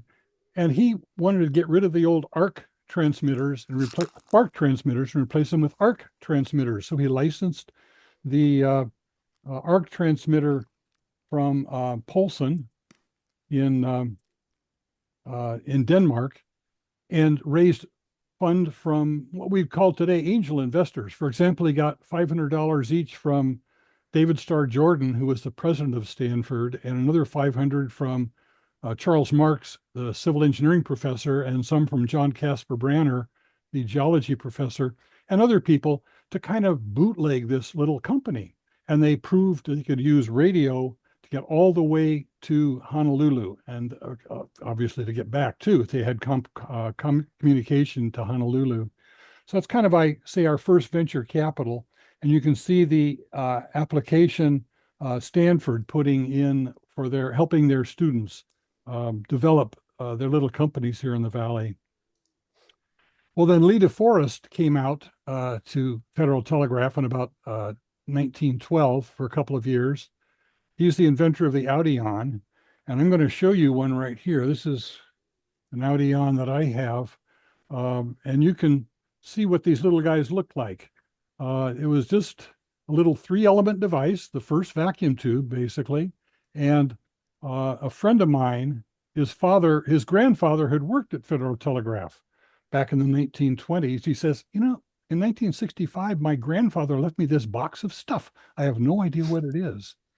And he had 2 Audions in there, as well as some other good old hardware. So now I've got my own Audion. That's a serious flex right there. I'm not going to lie. No, it's neat to have. So it's on loan to me, but when I pass it around the audience, I get a lot of oohs and ahs. It's people who know something about glow in the dark radio recognize that's pretty important. Yeah, that's a serious piece of history you've got there. So while Lee DeForest was here, he got patents issued to him for the amplifier circuit, the basic amplifier, and for the oscillator. So that all came out of Palo Alto back in the 1913, 1914 time frame. So radio goes way back here, and experimenting with this stuff has been kind of a key thing. And so we find that with the venture capital and so on, that still stays today as one of the hotbeds. So the next thing I wanted to do was to kind of talk about some of the developments that happened in the 1910s, 1920s. There were a couple of kids. The first thing I wanted to mention was that Fred Terman was one of the pioneers also. His dad, Louis Terman, had health problems in the Midwest and came out to California in 1906 to San Bernardino to become principal of their high school, which is where I went to high school, although not those same years. But at any rate, he was principal there for a couple of years. And then he left and went to Los Angeles Normal School, which today we call UCLA. And then he got hired away in about 1910 by Stanford to join their education department up there. And so any of you old guys who took the Stanford Binet IQ tests back in the 50s and 60s, that was Lewis Terman. That was Fred Terman's father. And so Fred Terman, I'll talk more about him later, is recognized as the father of Silicon Valley. Anyway, there are a bunch of these kids. So we're going to talk about these kids and what they've been doing here in the valley. So we're going to follow several pioneers here. Let me just bring that one up too. I'll get good at this in a moment here. So three guys, William Eitel, Bill Eitel, Jack McCullough, and Charlie Litton, who were three Bay Area kids. And if you're watching this on video, you can see the picture of Charlie Litton leaning on his shed in the backyard, and on the door it says wireless house. So this is 1915. And he's playing around with ham radio, basically. And so these were Bay Area families. They were born and raised here. And this is kind of what they were doing in that period of time, playing with these radios. And so Bill Eitel went to Los Gatos High School, and during weekends, he'd go up to his father's quarry in the Santa Cruz Mountains. And then in the summer, when he was a high school student, he'd work in his uncle's motor car company, the Hall Scott Motor Car Company, over in Oakland. So he got pretty good at mechanical stuff. Charlie Litton and Jack McCullough went to high school up in San Francisco at the California School of Mechanical Arts, which we know as Lick Wilmerding High School today. It was a great high school for kids that wanted to do hands-on experimenting with stuff, learn how to do shop stuff, build stuff. And so Litton, Charlie Litton and Jack McCullough graduated from there. Litton went on to Stanford and majored in mechanical engineering, graduated in 1924. But in his senior year, he took a course taught by the new professor, Fred Terman, on communications technology, communications engineering, a brand new field, which turned out to be electronics. And he was hooked. He thought, this is great, being able to use tubes and radios and things like that. And so he got to be quite the inventor. So Eitel, Litton, and McCullough were all ham radio operators, introduced to ham radio through their family, through friends, through neighbors. And radio in those days, amateur radio in the San Francisco Bay Area was kind of a unique thing. It was an isolated maritime port. There wasn't a whole lot of other traffic there. They had a lot of shipping companies, the Dollar Shipping Company and others going out across the Pacific Ocean. And when they started licensing radio operators in the early 1920s, about 10% of them were in the San Francisco Bay Area.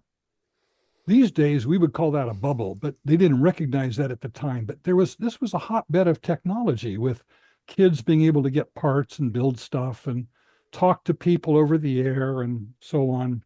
So we had a lot of electronic startups. Some of them you recognize from the 1920s. Peter Jensen started Magnavox up in the Napa Valley and moved it down to Oakland.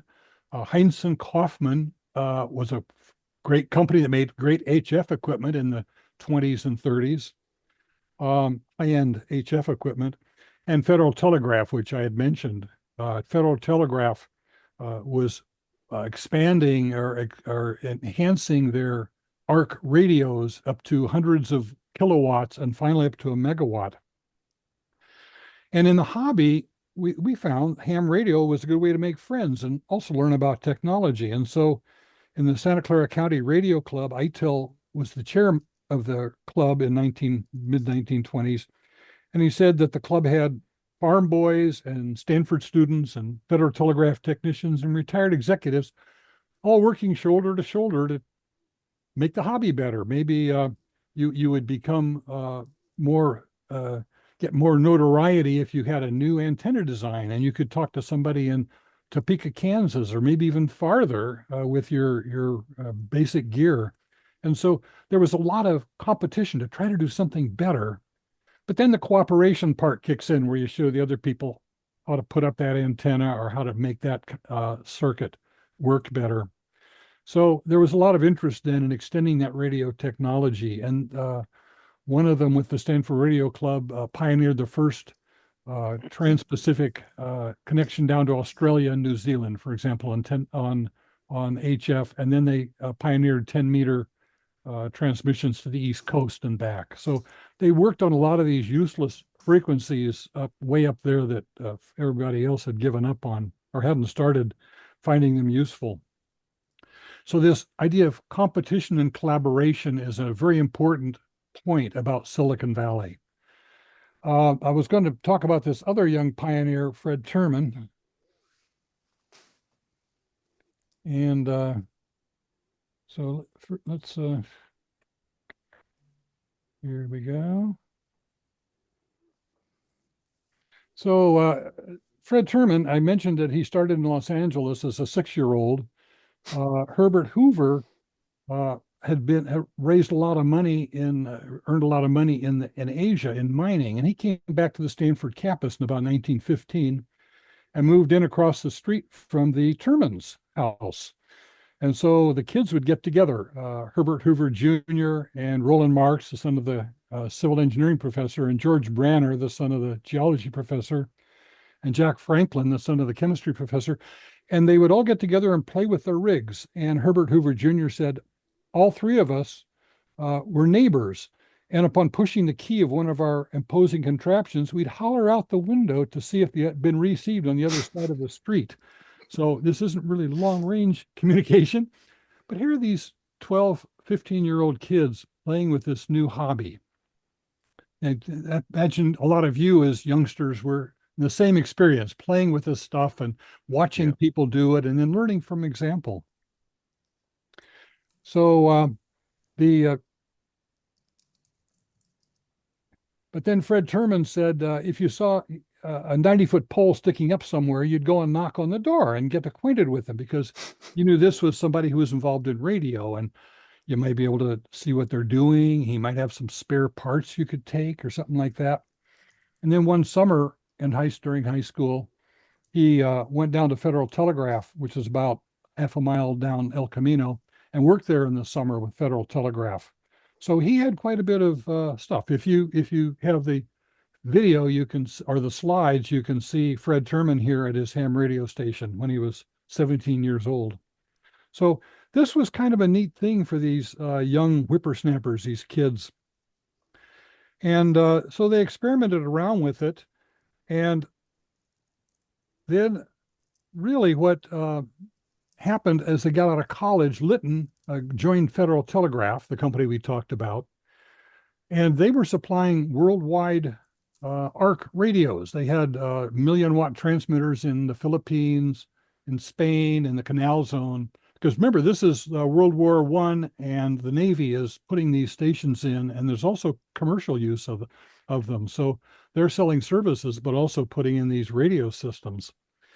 And then ITEL got a job at Heinz and Kaufman, the other HF company that I talked about.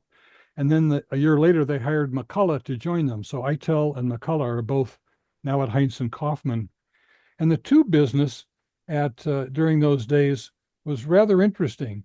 The problem was that RCA had formed a, let's see if I can, yes, I was sharing, wasn't I? Okay. So RCA had formed or GE and the Navy had formed a new company called Radio Corporation of America. And they had rounded up all the patents from the various companies. So the RCA held all the patents and cross-licensed them back to the other owners.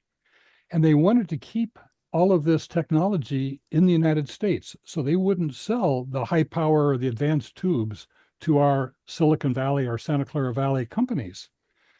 So we had a real problem. We couldn't get the parts we need to build the radios we wanted. So instead, we decided we were really going to have to design around this thing. So Litton headed up one of the tube shops and ITEL headed up the other one.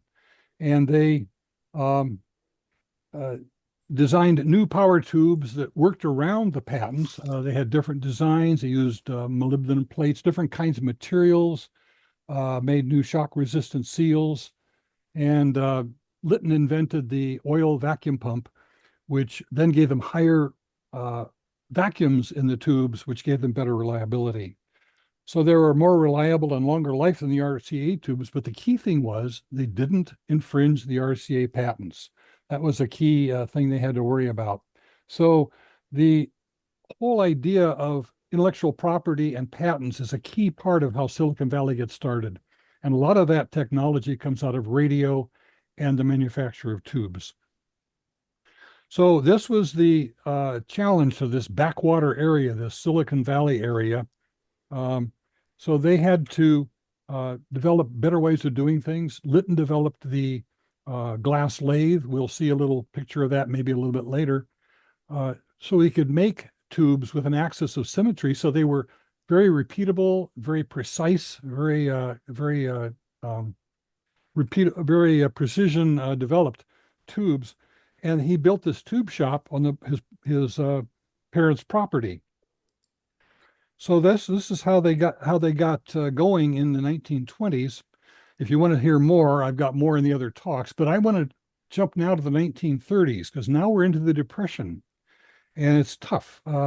Federal Telegraph gets sold off to an East Coast company, and Litton leaves and starts his own outfit.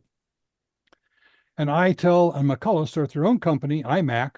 You're pretty familiar with IMAC. And for example, here's a IMAC 3500Z tube, typical of the 60s, kilowatt output for a ham radio rig. Anyway, they got enough funding. They got some money from a San Francisco guy who had some movie theaters, got about $20,000, and $20,000 from a San Mateo guy. And they gave them half the company, and ITEL and McCullough kept the other half. And so that's kind of what we see in venture capital today, where for capital, you give away part of your company. And they were successful in getting started. Litton had made the glass lathe. He says, well, here's a couple of them, and here's the plans. Go ahead and make some of your own. And so that turned out to be how they set up their production facility in San Carlos. So this is how they got going. And then a little bit later in the 30s, a couple of other kids from the Santa Clara Valley joined the parade of what was going on, and they were worried about Germany and the coming war. And they thought, well, there was a system invented in England called radar ranging, what's called radio detection and ranging. And so they thought, it's not very efficient because it's working at HF frequencies. What if we could kick it up to microwave frequencies and we could detect these planes, and that could be pretty neat. So Russ moved into Stanford's lab to work with Bill Hansen, the professor in physics, and developed the klystron in 1937, using Litton's free advice on what would work and Hansen's theoretical assistance. And you can see a klystron if you've got the video on the right-hand side. That's about a 5 kilowatt klystron. So here's a couple of Silicon Valley kids inventing the next technology in radio. And so we get this kind of flywheel effect here in the Valley where technology goes along, they develop new technology on top of it and patent new stuff on top of that. So they were able to use that klystron then in microwave systems, which helped win the war. And then after that, IMAC went on to develop better high-power tubes, mainly with the ham radio community in mind. We all benefited from that. And they didn't have too many commercial applications at that time, but they developed them. And then Litton went on to expand the klystron. They got it up to 30 megawatts in power, a huge klystron. And they built that 2-mile long Stanford Linear Accelerator out behind the campus there that does physics research. And so that became the an application of that high frequency energy. And then in 1957, RCA was supposed to be setting up this new band called frequency modulation, which was going to be at 50, 60 megahertz, somewhere in there. Well, the FCC pulled a fast one and put it up at about 100 megahertz, 88 to 108. And RCA's tubes wouldn't work up there. So they did the next best thing. They copied the IMAC tube and started making those. And so in 1947, IMAC sued RCA and General Electric and won a patent infringement lawsuit and shut down RCA and their licensees. So IMAC became the provider of the power tubes for the new FM band. I think RCA was just happy to get out of that. They started what they called the National Broadcasting System, NBC, National Broadcasting Corporation, and went into broadcast and other stuff and stopped making tubes. But basically in microwaves, now the big dog was Silicon Valley. And so Fred Turbin, after the war, came back to Stanford. He had been at the radio lab at Harvard during the war, during World War II, and he came back into the Stanford faculty and attracted quite a few radio people to the Stanford faculty. And the West Coast became a dominant power in microwave. And most of the companies would have labs out here to do their R&D here in Palo Alto and the Stanford Industrial Park or around the area. And there's a picture I'd like to show you here. This is a painting. It's a 3-panel painting in Courthouse Plaza in Palo Alto, and it kind of shows what went on in those days. And up in the upper left, you see Lawrence Fuller over here, Lawrence Fuller and Cyril Elwell from Federal Telegraph, and behind them, this large black thing is the pole piece for the megawatt arc transmitter. And here's Ernest Lawrence from UC Berkeley. And they said, well, if you took this 44-inch magnet, you could make a really big cyclotron, which he did. And up at the radiation laboratory up at UC Berkeley. And that resulted in 6 Nobel Prizes by 1960 for UC Berkeley. Over here, you see Doc Herhold. He was the first regular broadcaster. He had a radio show out behind what's the Fairmont in San Jose for his class. He had a radio class there, and every Wednesday night he would have a half an hour, and he would broadcast. And his wife over here, Sybil, would go down to the record store and bring back whatever the new records were and play those over the air. So we had not just CW, we had voice over the air, and he would have this radio program, the very first regular radio program in America. We see Lee DeForest here with his Audion tube. Here's Litton with his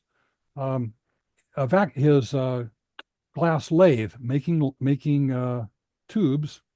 And we see Fred Terman talking to David Packard and Bill Hewlett and their audio oscillator. Philo Farnsworth made the first all-electronic TV tube in San Francisco. And we see McCullough and Eitel here talking with Ralph Heinz. So it kind of pulls together what happened in the Palo Alto area in radio up through the 1950s. A lot of people think, well, Silicon Valley, that started with Hewlett and Packard back in the 30s. Not true. It started with radio back in 1909 and so on with the heroes that we've been talking about. So it gives you kind of a background on what happened. How did we get into the modern transistor age and the IC age, and why did that become such a staple here in the Santa Clara Valley? Well, it was based on the fact that we had machinists who could machine quartz, make quartz boats. We had glass blowers. It was all right here. We all knew how to do that. We had the vacuum equipment and ovens, and we had process development. But one of the key things we also had was the key inventor for the, let me just grab this here. Bill Shockley was a kid from Palo Alto. He went to Caltech, got his bachelor's degree at Caltech, and then got his PhD at MIT and went to work for Bell Labs. And at Bell Labs, he was part of the team that invented the transistor, 2 or 3 types of transistor, actually, to replace vacuum tubes, hopefully be more reliable and so on. He got the Nobel Prize for it in 1956. And I've always said that Silicon Valley really should have been in New Jersey because that's where a lot of the technology got invented in those days. But it wasn't. We were able to productize it better, as I like to say.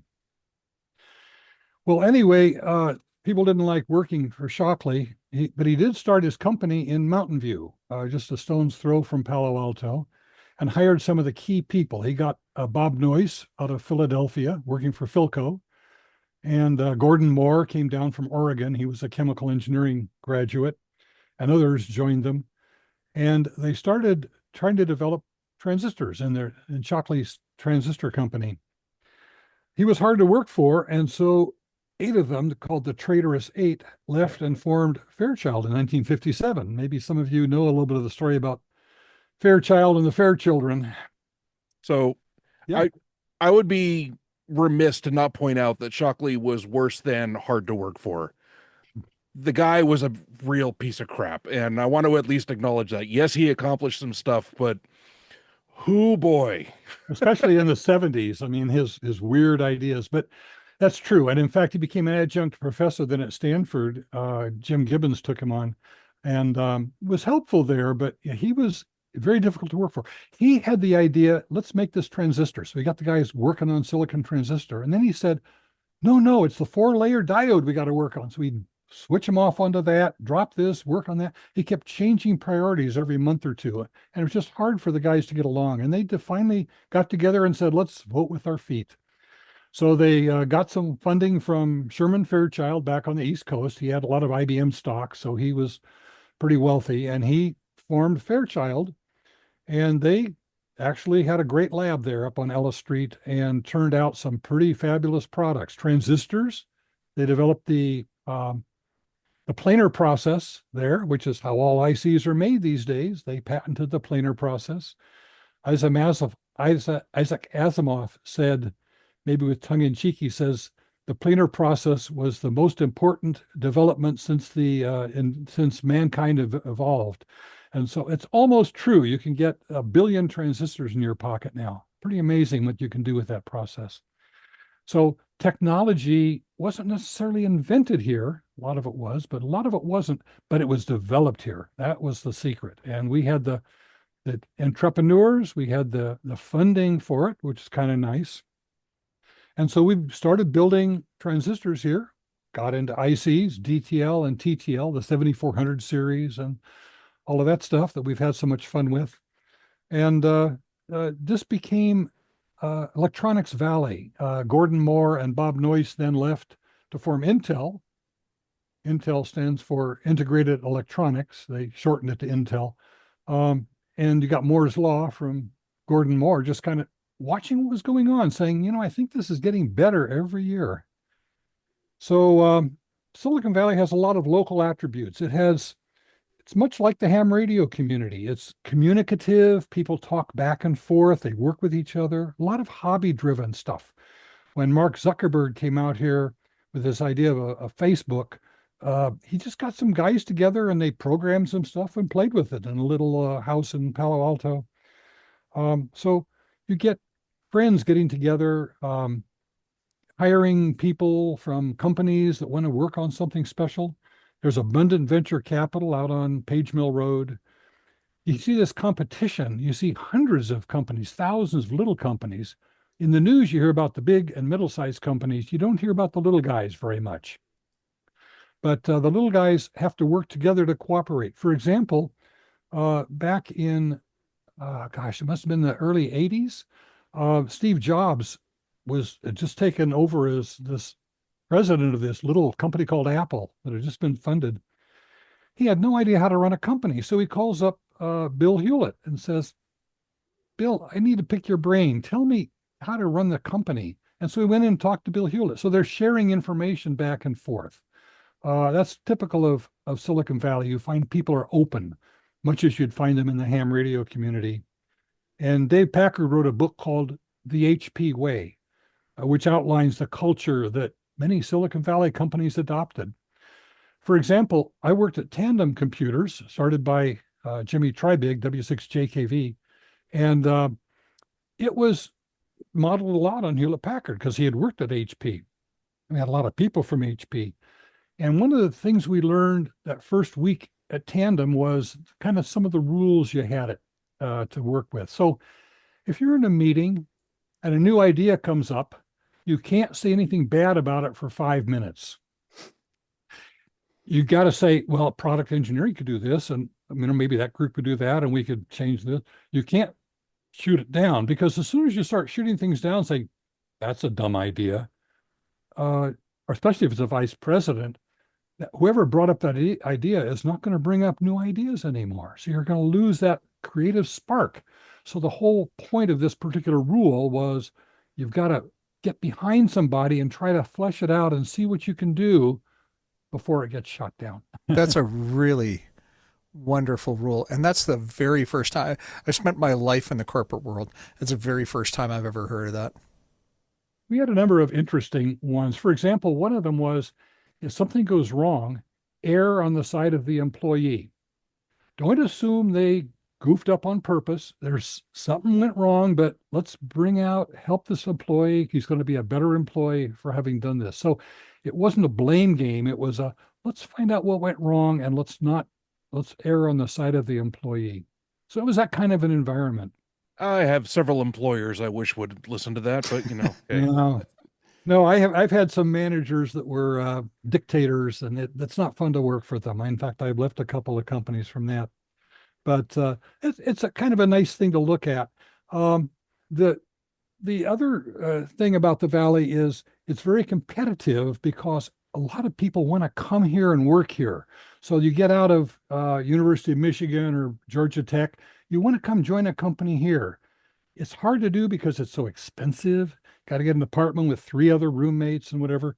But it's a great education and a great place to work. For example, Tandem Computers had the first swimming pool in the Valley. So we had go out there and go swimming at lunchtime or after hours or something. In fact, every Friday we'd have a beer bust. You didn't have to drink beer at the beer bust, but it was a get together next to the pool where you could meet people from other departments. I remember there was this one girl, Jennifer, who had just joined maybe 6 months before. And so her parents were in town, so she invited them to the beer bust, and they're sitting there at a table next to the swimming pool. And Jimmy walks up and says, hi, looks at her badge. Hi, Jennifer. So what do you do here? And okay, that's great. It's a great product. So after Jimmy walks away, her dad says, who was that? He said, oh, that's the president. That's Jimmy Trabig. You get to talk to the president will talk to you. It's that kind of a company. I remember going in to Jimmy's office. We had problems with one of the ham radio rigs and the hook up to the antenna. So I put my feet up on his desk and says, Jimmy, we've got a problem here. Jimmy, if you're listening to this, I owe you a phone call. So Jimmy liked the BDX. He especially on 6-meter moon bounce. And so he would pack up his antennas and his radio and head off for an island somewhere and set up on the beach. And when the moon would rise, it got just right. He would set his signal out over this Yagi antenna, getting the bounce off the salt water, and bounce it off the moon and come back into Japan, the USA, wherever, Europe, and BDX for these people on 6 meters on moon bounce. And so he thought everybody ought to do this kind of stuff. So he set up a sabbatical program at Tandem. So every 4 years, we get 6 weeks off. We don't want to see you. 8 weeks if you want, take your vacation too. Go away, have fun, do your hobby, get refreshed, come back fresh. And so we had a sabbatical every 4 years, just because, mostly because Jimmy wanted to go on DX. ham radio played a big part in the Valley, I'll tell you. So what really strikes me is a lot of the names that you mentioned, if you put the radio aside for the moment, but a lot of those people that were really key to technical evolution in the Valley, and you find out then they're hams. I mean, I guess if it was radio related, that's not too much of a surprise, but it's just amazing to me that that was very common. It was common, and still we see a lot of people, not so many these days. Our California Historical Radio Society over in Alameda is putting on a class in a few weeks for junior high and high school kids on Morse code. So we're trying to get more people into radio, and they bring them onto the site there at the museum, and they got about 15 people signed up, I think, 15 kids. So we try to get more younger people into it. We do get some, but the internet has provided some interesting challenges. Radio has a great application of the internet too, but you have to get into the hobby to see. I think most people get into ham radio these days just so they have emergency communication. But they also buy into the culture of ham radio, which is kind of interesting because many of the Silicon Valley companies, that's kind of their what pulses through their blood is this idea of a fairly open, flat operation where you can have an open door policy. I felt at Amdahl Corporation, no problem. I could go talk to this VP or that manager. I don't have to go up my chain and down another chain to get something done. If I have to do something, I go talk to the guy who's involved, and if he agrees, we work on it together. I get a little of his time. I help him a little bit.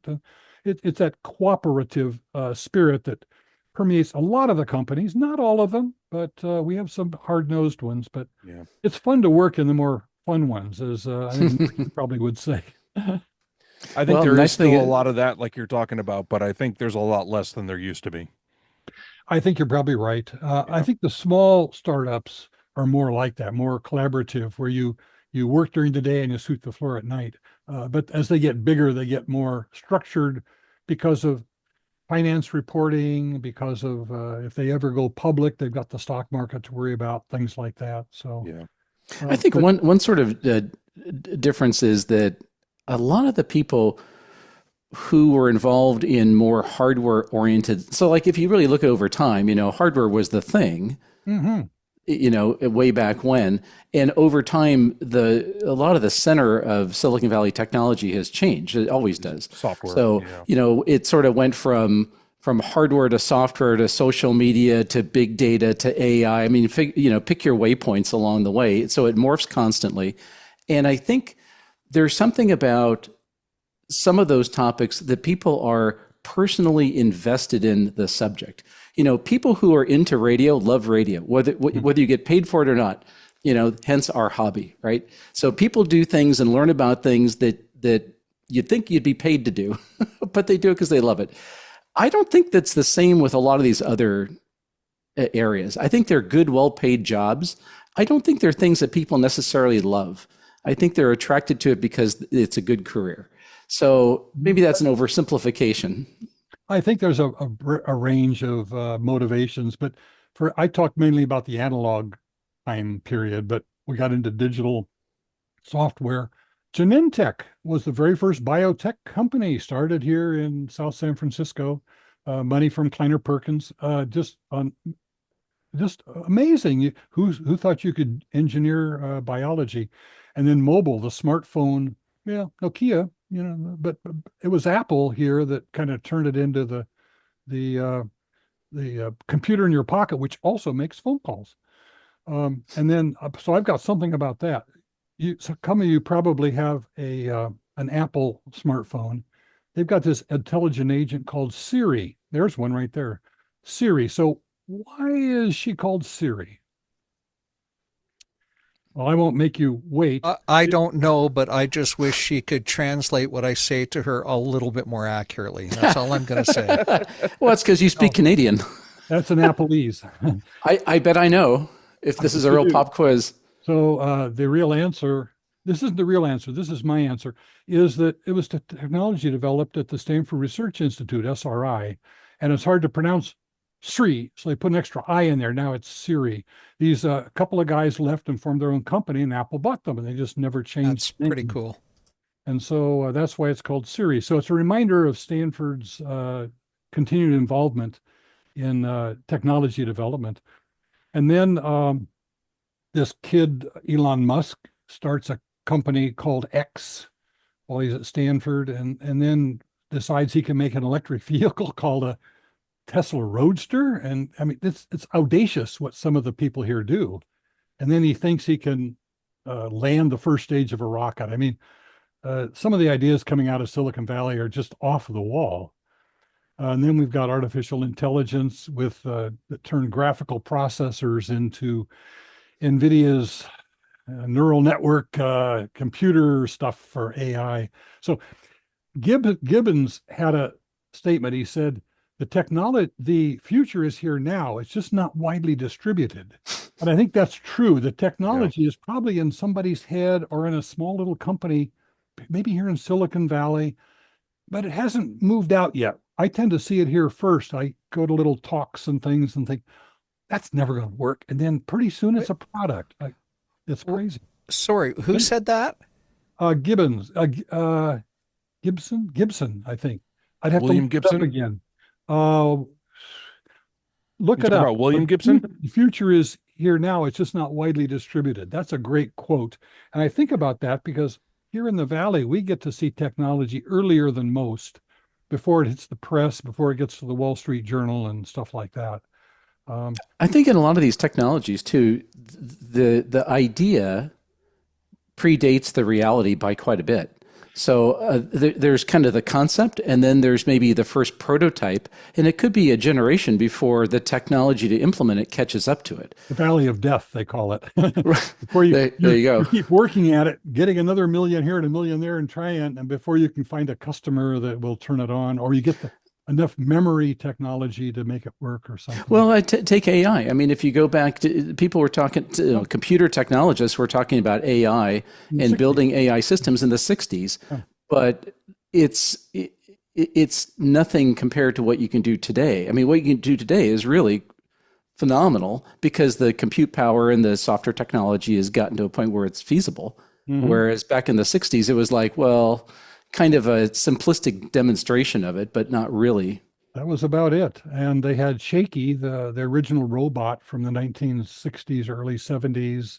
And then they had the Stanford Artificial Intelligence Lab, SAIL, up on the hill behind Stanford, where John McCarthy came and did a lot of original work in artificial intelligence.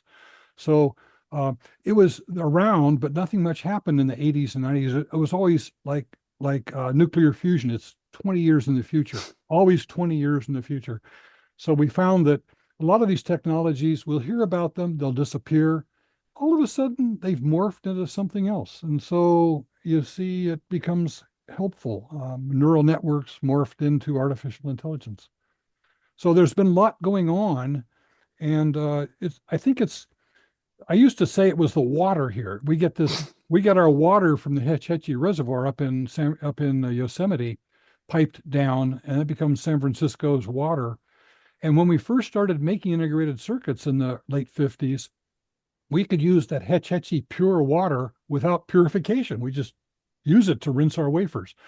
Now we got to be a little more careful. But in those days, when you're making 100 micron definition parts, it was no big deal.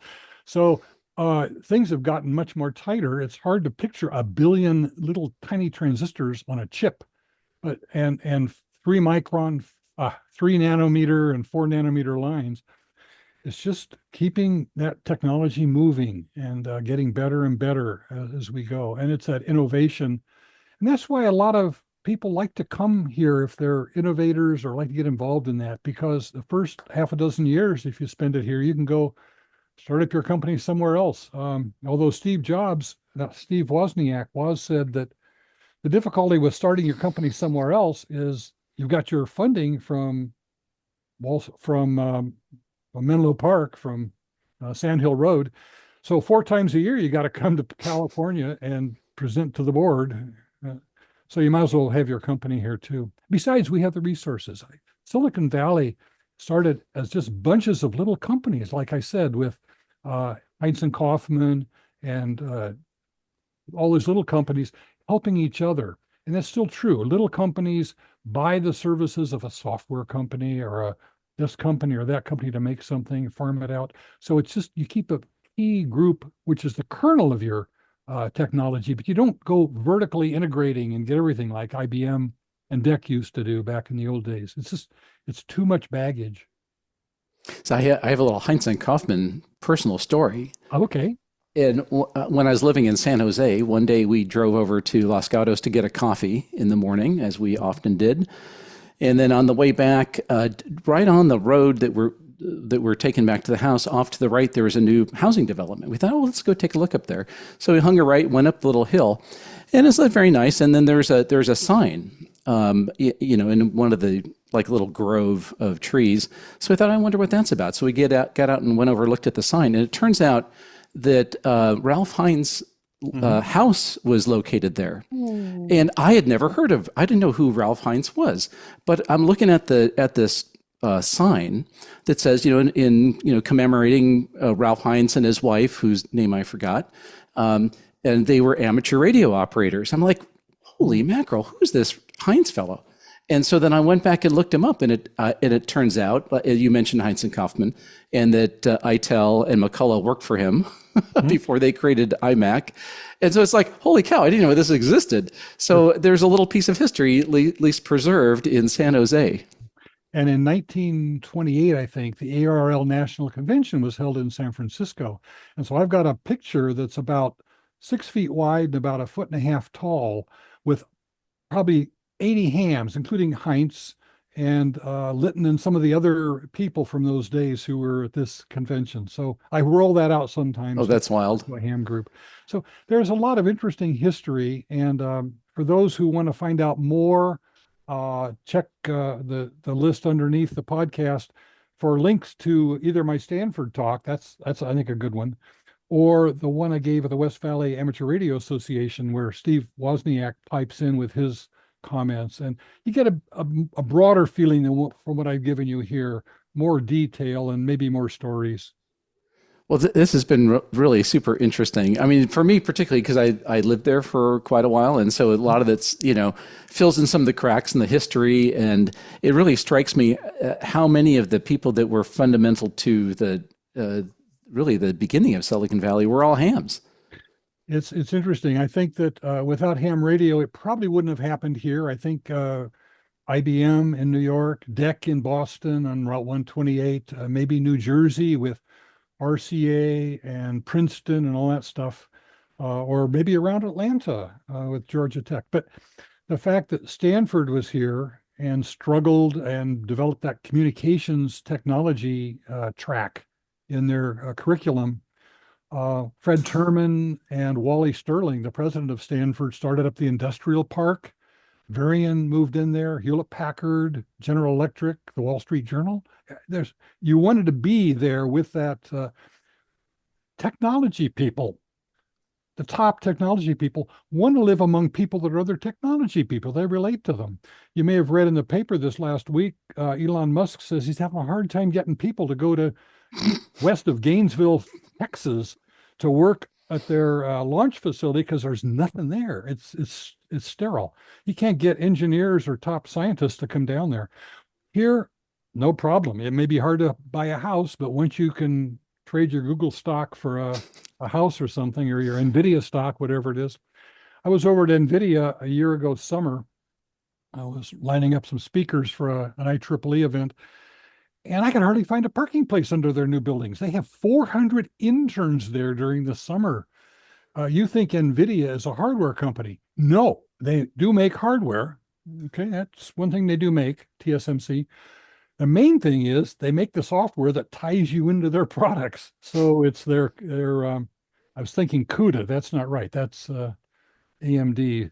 But anyway, No, it's or is it CUDA? CUDA is NVIDIA. CUDA, that's Yeah. NVIDIA. Yeah. So that's the thing. If you get into that and learn how to use it, it's logical to buy their stuff for your data center. So it's hardware and software and development and everything. It's pulling it all together. And 400 interns. Wow. I think another part of the culture that you touched on, which is so important, is a lot of the people who are in those kind of pivotal positions are also very visionary.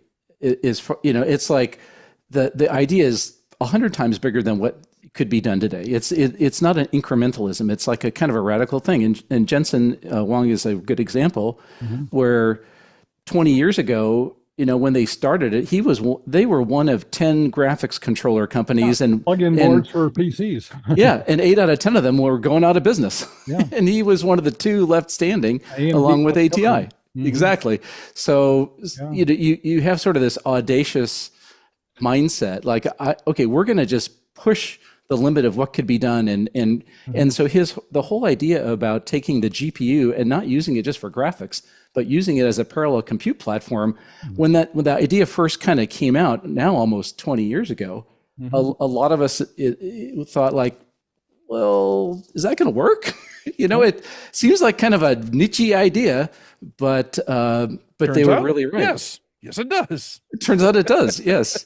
Well, it's like the original ALUs that we had in TTL. And then you had a coprocessor that went with it that would do all the hard work for you, do the math, if you wanted to buy that. Otherwise, you had to do it in software. So that whole idea of offloading hard stuff like matrix manipulation onto a graphics processor just makes a lot of sense. Linear algebra. So you worked on that stuff when you were at FPS, Floating Point, right? Because that's what they did, right? They offloaded the compute. We did. Floating point compute task. In fact, even before that, I one of the products we worked on used an 8008 microprocessor, and so we were using assembly code on that thing and programming it in assembly code. So we get down into the real hardware there, and you're writing bits and then burning them into ROMs. It's exciting. Yeah, the technology keeps moving along, and watching the CAD development has been astounding. Being able to put things into either making 3D models and printing out parts, which kids do now in their high schools, or making PC board designs and even IC designs using CAD, and then using it to check the rules, make sure you've got enough clamping and enough signal integrity, things like that. It's exciting what can be done in technology, all brands of it. And the funny thing is, I think if you work in that space, for me personally, I worked in the semiconductor world my career, and we worked with big companies, little companies, but mostly cutting edge stuff. And even though you get an understanding of how things work, it still amazes me that it does. So the fact that people could ever make a microprocessor like an Intel CPU at all is kind of a miracle. The fact that you can punch them out like chiclets, and you assume every minute of every day that thing's going to work, and there is a billion things in there that can go wrong, is really unbelievable. It is. It's exciting. I keep remembering I have to believe that airplanes fly, because I know that couldn't possibly be true. Yeah. But if I keep believing it, it'll get up in the air okay. It's like a Wile E. Coyote running off the edge of the cliff. As long as he doesn't look down, you're going to be fine. You're good. Yeah. I know. So it's an interesting area. So Paul, do you see any other places, if you sort of think around the world, where are other places that are kind of Silicon Valley-ish, have the right recipe of people and money and technical base? Yes, I give whole lectures on that. And so the difficulty with Silicon Valley is it's a valley. You got hills around you. They're not making any more land here.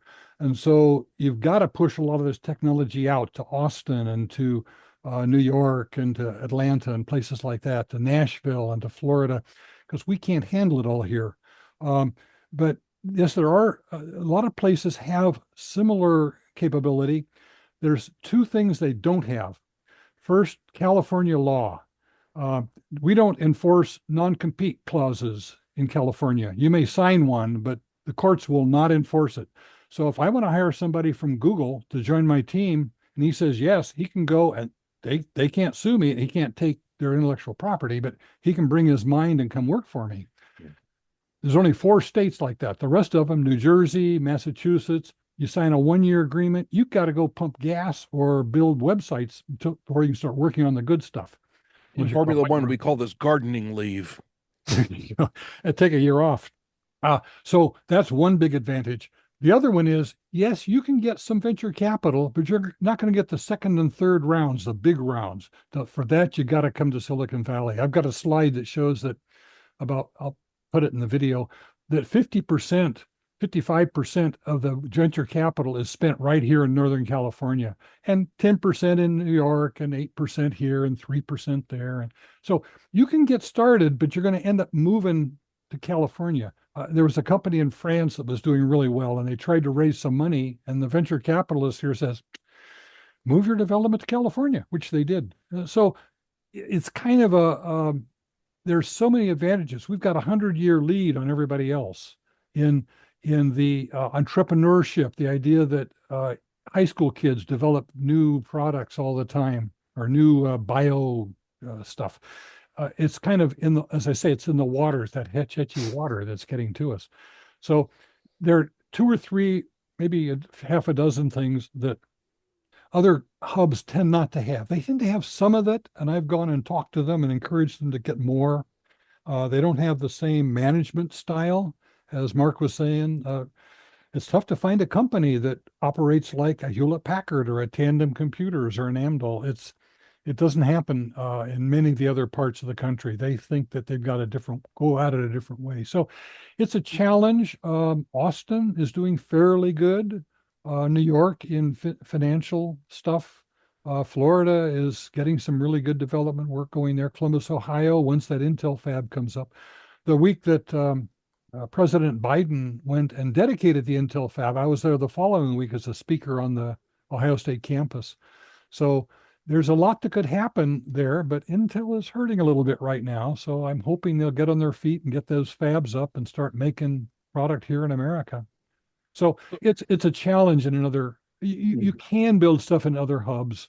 You may very well have to reach out to Silicon Valley hubs or to Asia or whatever to get the help you might need that here you could find across the street.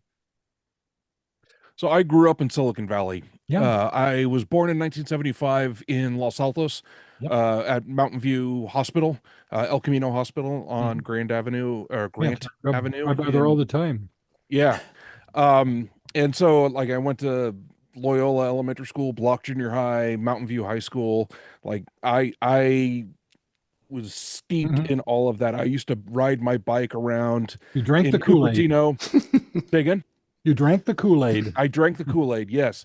I am 100% born and raised in Silicon Valley. Like I would ride my bike all over Cupertino, Sunnyvale, down Shoreline Avenue, past all the SGI buildings, and Yes, up into I never rode much farther north than San Antonio, so I never went up into the Palo Alto area. But yeah, it was fun to just like drive around. I'm like, oh, I know that company, right? Like, and then there were a bajillion companies that I didn't know because they weren't the ones that were selling products to teenagers, right? And I hadn't learned all of the history behind everything yet either. But you know, when I went back in my 20s and 30s and 40s, and now I'm 51, you know,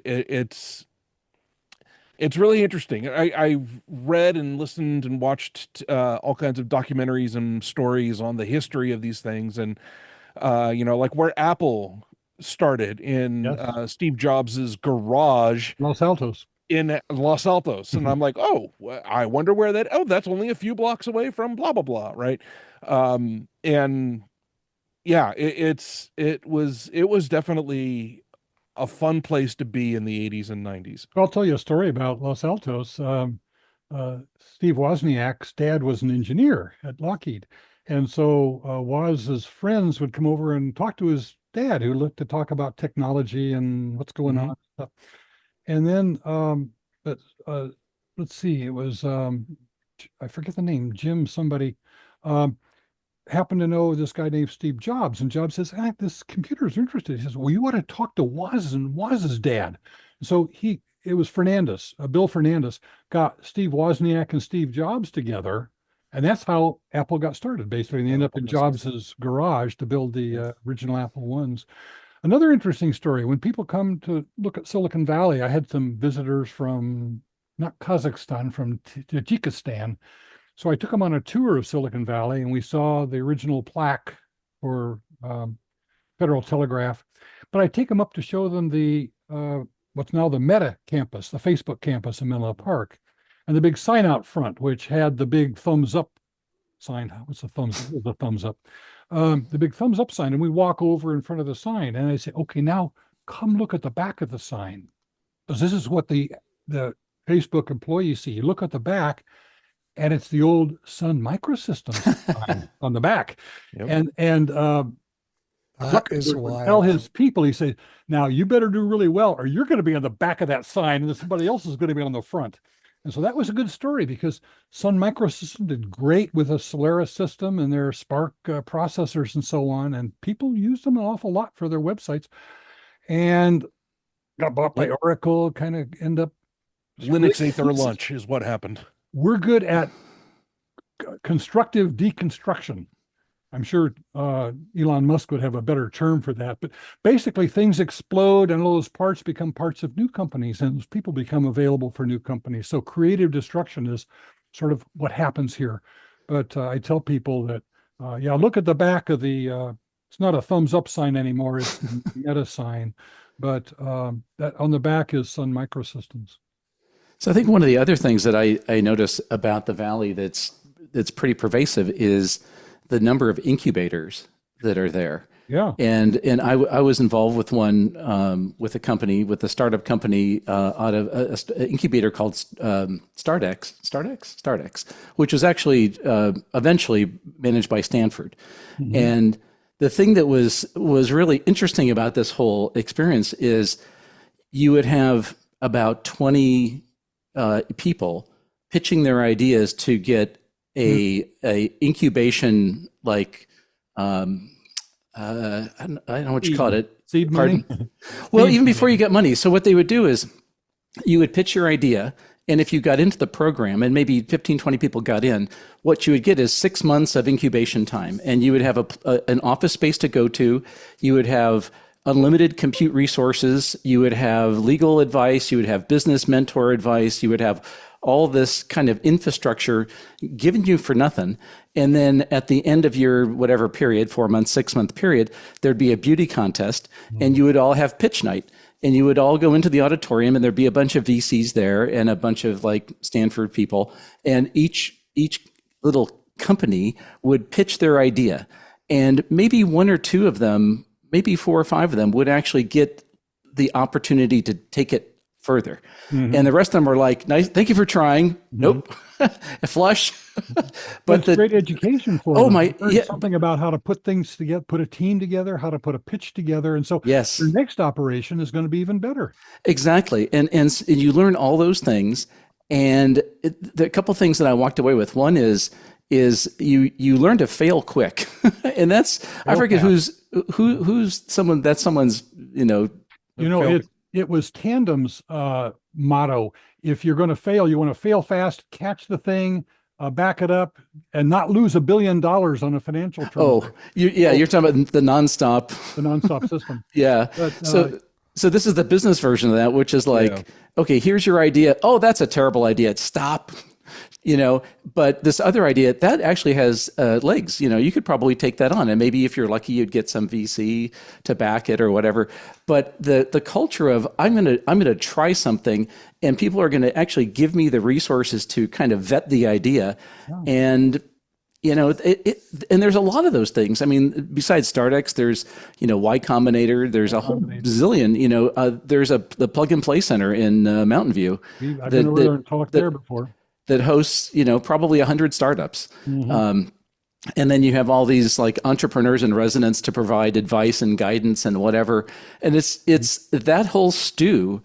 I would think that would be another thing that's very hard to replicate, except maybe, one-offs here and there.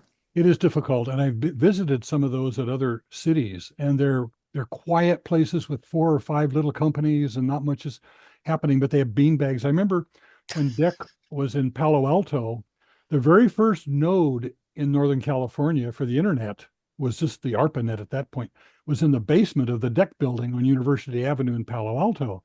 And so I visited some friends up there, and they showed me this cage where these several computers were that were the node, along with UCLA and so on. But they had a room up there with beanbag chairs, and people would give talks, and the engineers there would challenge them. You can, it was just back and forth. It was really almost frenetic of trying to bring out new ideas and figure out what could work. It was kind of neat. Something I wanted to mention, I mentioned Sun Microsystems. So Sun stands for Stanford University Networking, because it was a bunch of, guy and a gal, his brother and sister, that started this thing on the Stanford campus, and the network got too big, and they kicked it off campus, and that's kind of how it became Sun back in those early days.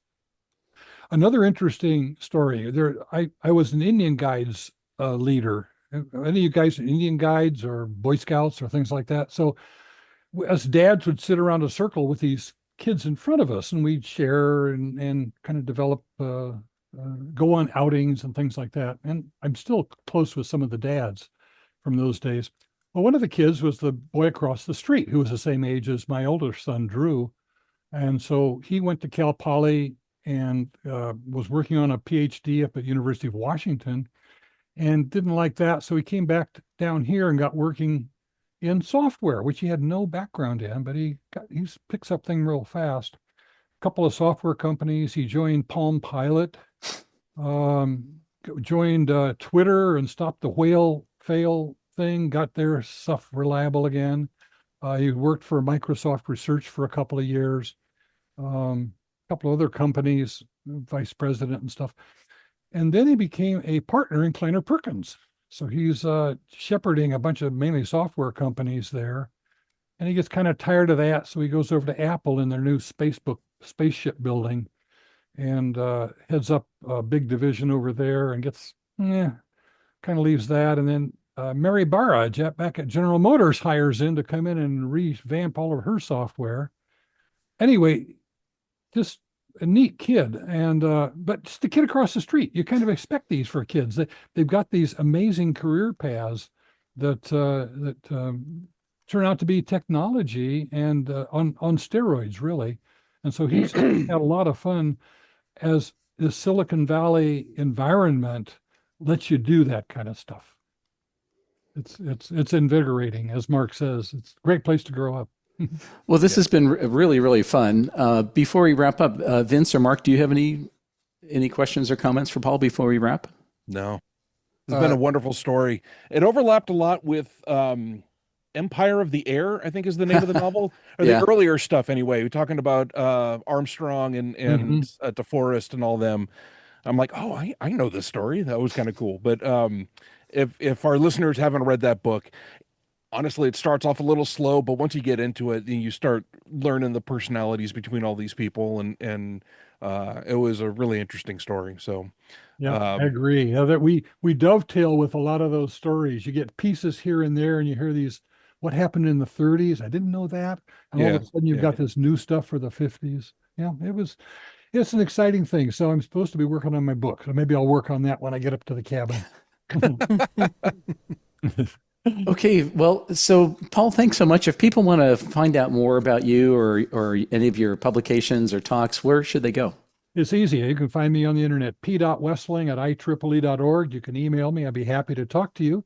I can send you actually in the download slides, there's a bibliography. You can look at some of those books about why the Palo Alto area is better than the Boston area than Atlanta or Philadelphia. So there's a lot of technology, plus a book called The Tube Guys that was written by Norm Pond, who headed up Varian for a number of years. Sailor, I knew him otherwise, where he talks about the tube developments, all that stuff, and the companies that develop tubes. So there's a lot of technology to dig into in your spare time. You don't have to be browsing the internet all the time. Awesome. So enjoy it. I'm glad to have got a chance to join you fellas. Thank you so much. It's really been a treat, and look forward to hearing more from you and the next book and other talks. So thank you so much for being with us. Thanks, George. So anything else, Vince or Mark, in general, before we wrap? Nothing. Thank you so much, Paul, No, for I'm being You're good? here. All right. Very good. So we'll Cheers. catch everybody in a couple weeks. So from all of us at the Ham Radio Workbench, 73. 7-3. Be good humans.